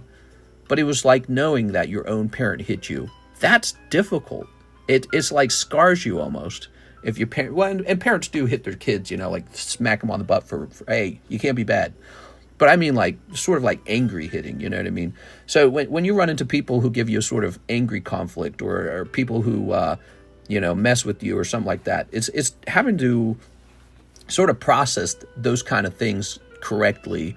And I don't think it's a skill everyone has. I don't think everyone processes those things well, or recognize they're in an abusive relationship or something like that. Those kind of things, right? It's hard to recognize you're in an abusive relationship, and then it's hard to process all the feelings afterwards. So, when I relate to people who have been through a lot of bullcrap, and a lot of people who have been through difficult times, because that was what my experience was. And I was lucky to come out on the other side and do all right. Right? Like, even if I didn't do this channel, even if I didn't do the other channel, The Economist, with 130,000 subscribers, I'd have still been a software engineer. I did well in college, and my wife had gotten a job, and she would have helped me in there. And I had a job already. I had a job with Tech Systems. So I would have just been a software engineer and done all right anyways. It's just lucky that I'm here and I get to talk for fun, for a living. But so now I can say that I'm in the middle class and doing all right and looking all right. And I don't know, it's just, when I talk to people who are normal, I don't have anything in common with them. They're like, yeah, my mom and my dad. And I'm like, I can't talk to you about that. My mom and dad were crazy. What, you want to hear about it? It's depressing. You know what I mean? I can't conversate about normal things. And yeah, but then if you have somebody come in and they talk, yeah, my dad was super abusive, and so our family crumbled apart. I'd be like, oh, you and I have a lot in common, in fact. You and I can talk now. Why don't we talk about it? It's fun. We can investigate it. Hate to say it, man, but your mom needs fear of justice. It's all in the past now, man. That was all a long time ago. When you gotta lock up a little old lady. So it's, it's all in the past. But it's just how it is. But so now, life has turned out well, and maybe all of the struggle has given me useful anecdotal experiences and perspectives. And I think that's how it goes, in the world. Somebody will solve a problem, and then they have a lot to talk about in their process of solving it. And if you never solve any problems in life, you don't have as much maybe to talk about, because you don't have any perspectives. So maybe that's part of why I end up having so much chitter chatter all the time. But I don't know. I was kind of a talkative kid anyways. All right. Oh, one last order. I think we got Nathan Gordon. My dad, for like a few weeks, would hit us in anger, and my mom settled that fast. Yeah. Okay, here's Nathan Gordon. He says, Slabway. All right. Sent a wee order. Mr. Nathan, have yourself a merry little Christmas. There you go. You're down to $100. Anyways, I don't complain about it as much anymore, because my life's, super good apparently. But really all I do is work. But yeah, I don't worry about what tomorrow is going to be like anymore. I got this nice routine, and it is a pretty cool job. And if I just keep at it, one day I'm going to be pretty financially successful. If I did this for like 10 more years, done. And I'm 35-ish, so I'll be like 45 and retired, I think, at 45, if I want to be. But I don't think I'll take the retirement. I'll probably just keep working. Should be one from me too, says John. Was it through ZELLE? I don't think I'm getting any emails in this account. Let me try logging out. How do I log out of this? Sign out of all accounts? I don't want to sign out. I am not getting my ZELLE emails, I'm pretty sure. Okay, let me go over to Bank of America, because Bank of America will show that the money is in the account. No, that's not true. We got Jimmy Therese tonight. So Jimmy Therese's order showed up in Bank of America, or in the ZELLE line. So let's see real fast. Jimmy, Joshua, Rigo, Allen. You know, your order might not be showing. It's not in the account either. So this is a common problem. I don't know what it is, but for some people on the weekend, it just doesn't work for ZELLE. How much did you send and what did you want? I believe you. You've been a customer a long time. You can just tell me what you ordered and I'll open it. Usually the rule would be is we got to wait for it to clear, but we can just open it ahead because I know you're, definitely good for it. Here's an order also from Andrew Sager, and he says, taking the PSA 9 Japanese Nidoking. That's a really nice one from Base Set Japanese. Here it is. Considering the booster packs are like, a heavy booster pack is like $500, I think. So to have this come out and just be a 9 at $70, it's crazy, isn't it? Definitely a punishment to open those packs. 36 Paldea Evolved is still processing, but it will go through. So Paldea Evolved. Okay. Yes. Okay. A whole box of it. Let's go grab it. This is a good order. I like this order.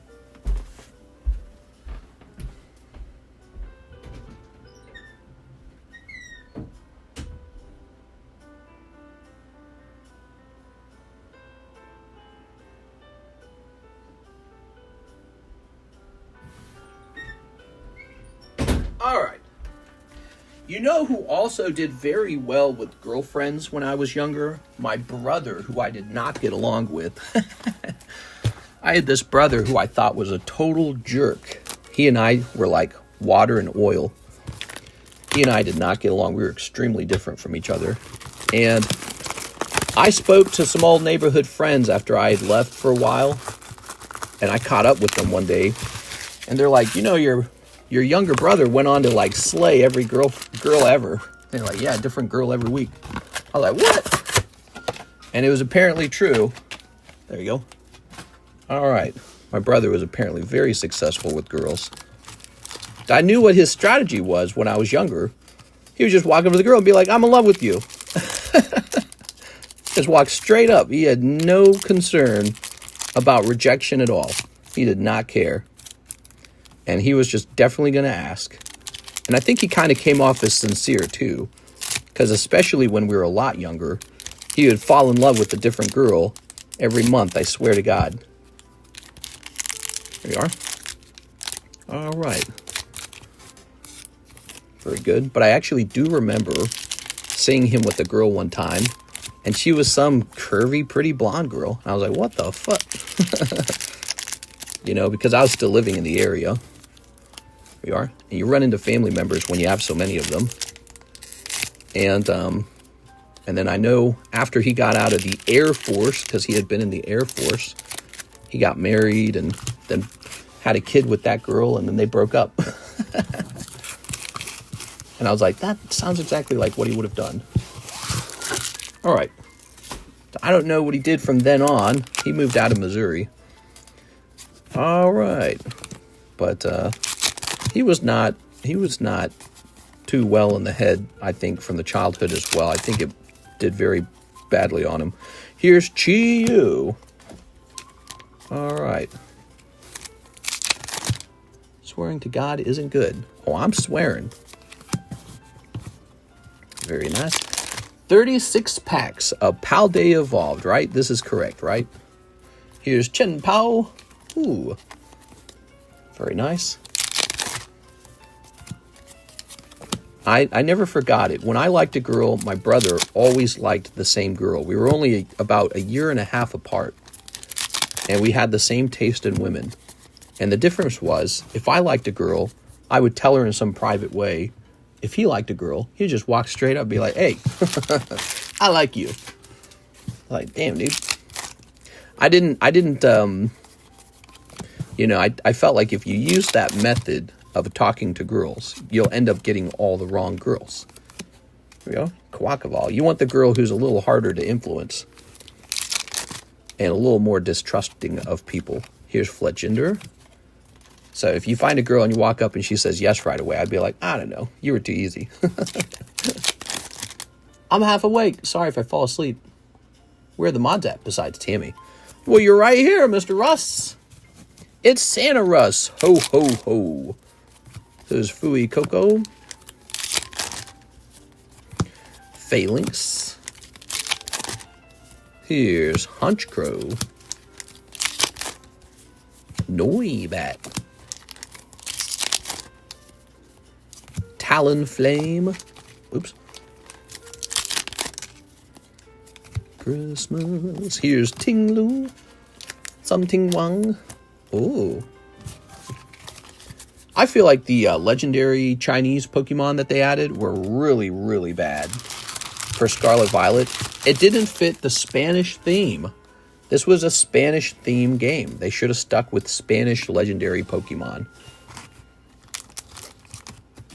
And then the designs were just, I don't know. Like, look at this guy.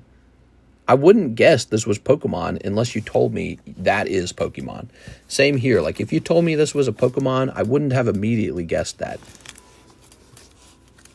As a half-Chinese person, I agree. Well, like, so they can make a group of Chinese Pokemon. There's nothing wrong with that. But in the Spanish game, come on, dude. Like, you know, Sword and Shield, they got Zacian Zamazenta, right? So they got some real sort of like British seeming kind of Pokemon, a sword and a shield. And it's in the European style. I'd have been annoyed if I was Spanish. That's all I'm saying. I'd be like, what? I don't think that the two legendary motorcycle Pokemon count, do they? Or do they? Nah, no way. Well, ho, ho, ho, ho. Give me all the free Pokemon. All right. That is half of the box so far. And now for the other half of the box. He's trying to pull Magikarp, everyone. Remember, the Magikarp is $1,200 if he can pull it and get it to grade 10. $1,200. Should have been linked to culture like Chupacabra. That's what I'm saying, man. Now you're going to have to wait a very long time to have another shot at something like that. Like another Spanish game. Who knows? Maybe they can do whatever they want. They can have Pokemon in maybe like a made-up order, I suppose. Here's Slowking. Ooh. But also, you know, if they're going to make Chinese legendary Pokemon, they should make them, like, memorable and cool, right? All right, Sableye. Like, one is the fish. Is that one Chiyu? So you got the fish, right? Oh, look at that! Wow, man! There's the Magikarp. Beautiful. All right. Congratulations. Let's see if it's got a shot at a 10. I mean, it's slightly thicker on the right side. Let's check the back. Send it in. I don't know. I have a feeling like it's got these odd corners. It's got these oddly shaped corners. It might miss. Look at that. Ah, yeah, I don't know. I feel like, look at this top part right here, this edge. I feel like the edge is going to cost that to be a 9. All right, I'm hoping you get a 10 though, okay? I'm crossing my pokey fingers for you. Wow, that's so nice, man. Ah, I see the edge. Yeah, me too. So I don't know how they'll treat that. There's two thoughts I have. So first of all, the edge has a bit of a strange dimple to it. It's not the same as damage, but it's like a cutting issue. And then the other thing I'd say is the corners are not rounded in a perfect way. So if that was CGC, I know CGC and BGS, by the way, they're very harsh on the rounding of the corners. So these need to be perfectly round, symmetrically round. So you got corners that are not symmetrically round. You know what I'm saying? Like down here, you can kind of see it on this one, this corner here, and then. So it's this corner right here, it almost seems like lopsided. Yeah. Boy, I hope it does grade 10, though. If it grades 10, that's going to be fantastic. File it down. Oh, what are you talking about, dude? All right. Scooby-Dooby, Scooby-Doo, Scooby-Dooby. Well, we just had a really nice stream now. You know, it's so hard to pull Magikarp. I wasn't expecting that at all. Could probably roll that corner out. Oh, roll it out. Oh, you mean like with the, you're talking about with the lip. Is that what you mean, the lip? All right, let's zoom. God, man, it's crazy that people are resorting to stuff like that. So we're worried about this right here.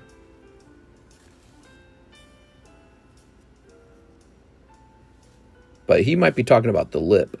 There's a lip on that corner.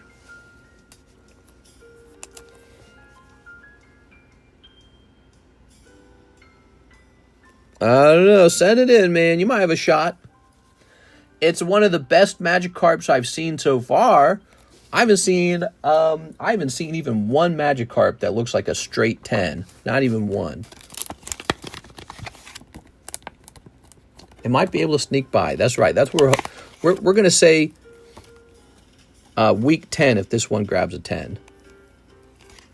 But I think it's got at least a chance, maybe. None of the other ones have had a chance. Okay, Tyranitar. As you play along. All right. Mr. Jonathan Morris, do you remember where your cards are? Do you have a box? Do you have a bag? You don't like your holos either, right? That's why I remember, right? English QC, back at it again.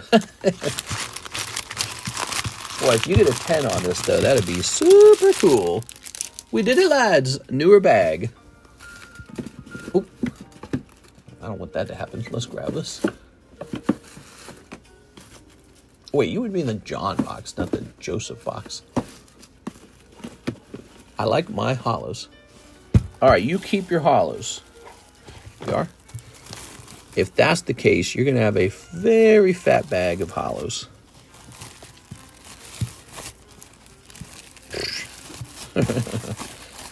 All right. Holds a carp like a trophy. All right. I really hope some of the pocket TCG cards become real. You never know.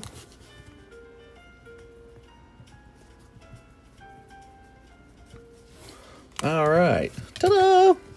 Should we clip it? I'll give the timestamp to Mike's side in case he's looking for that information.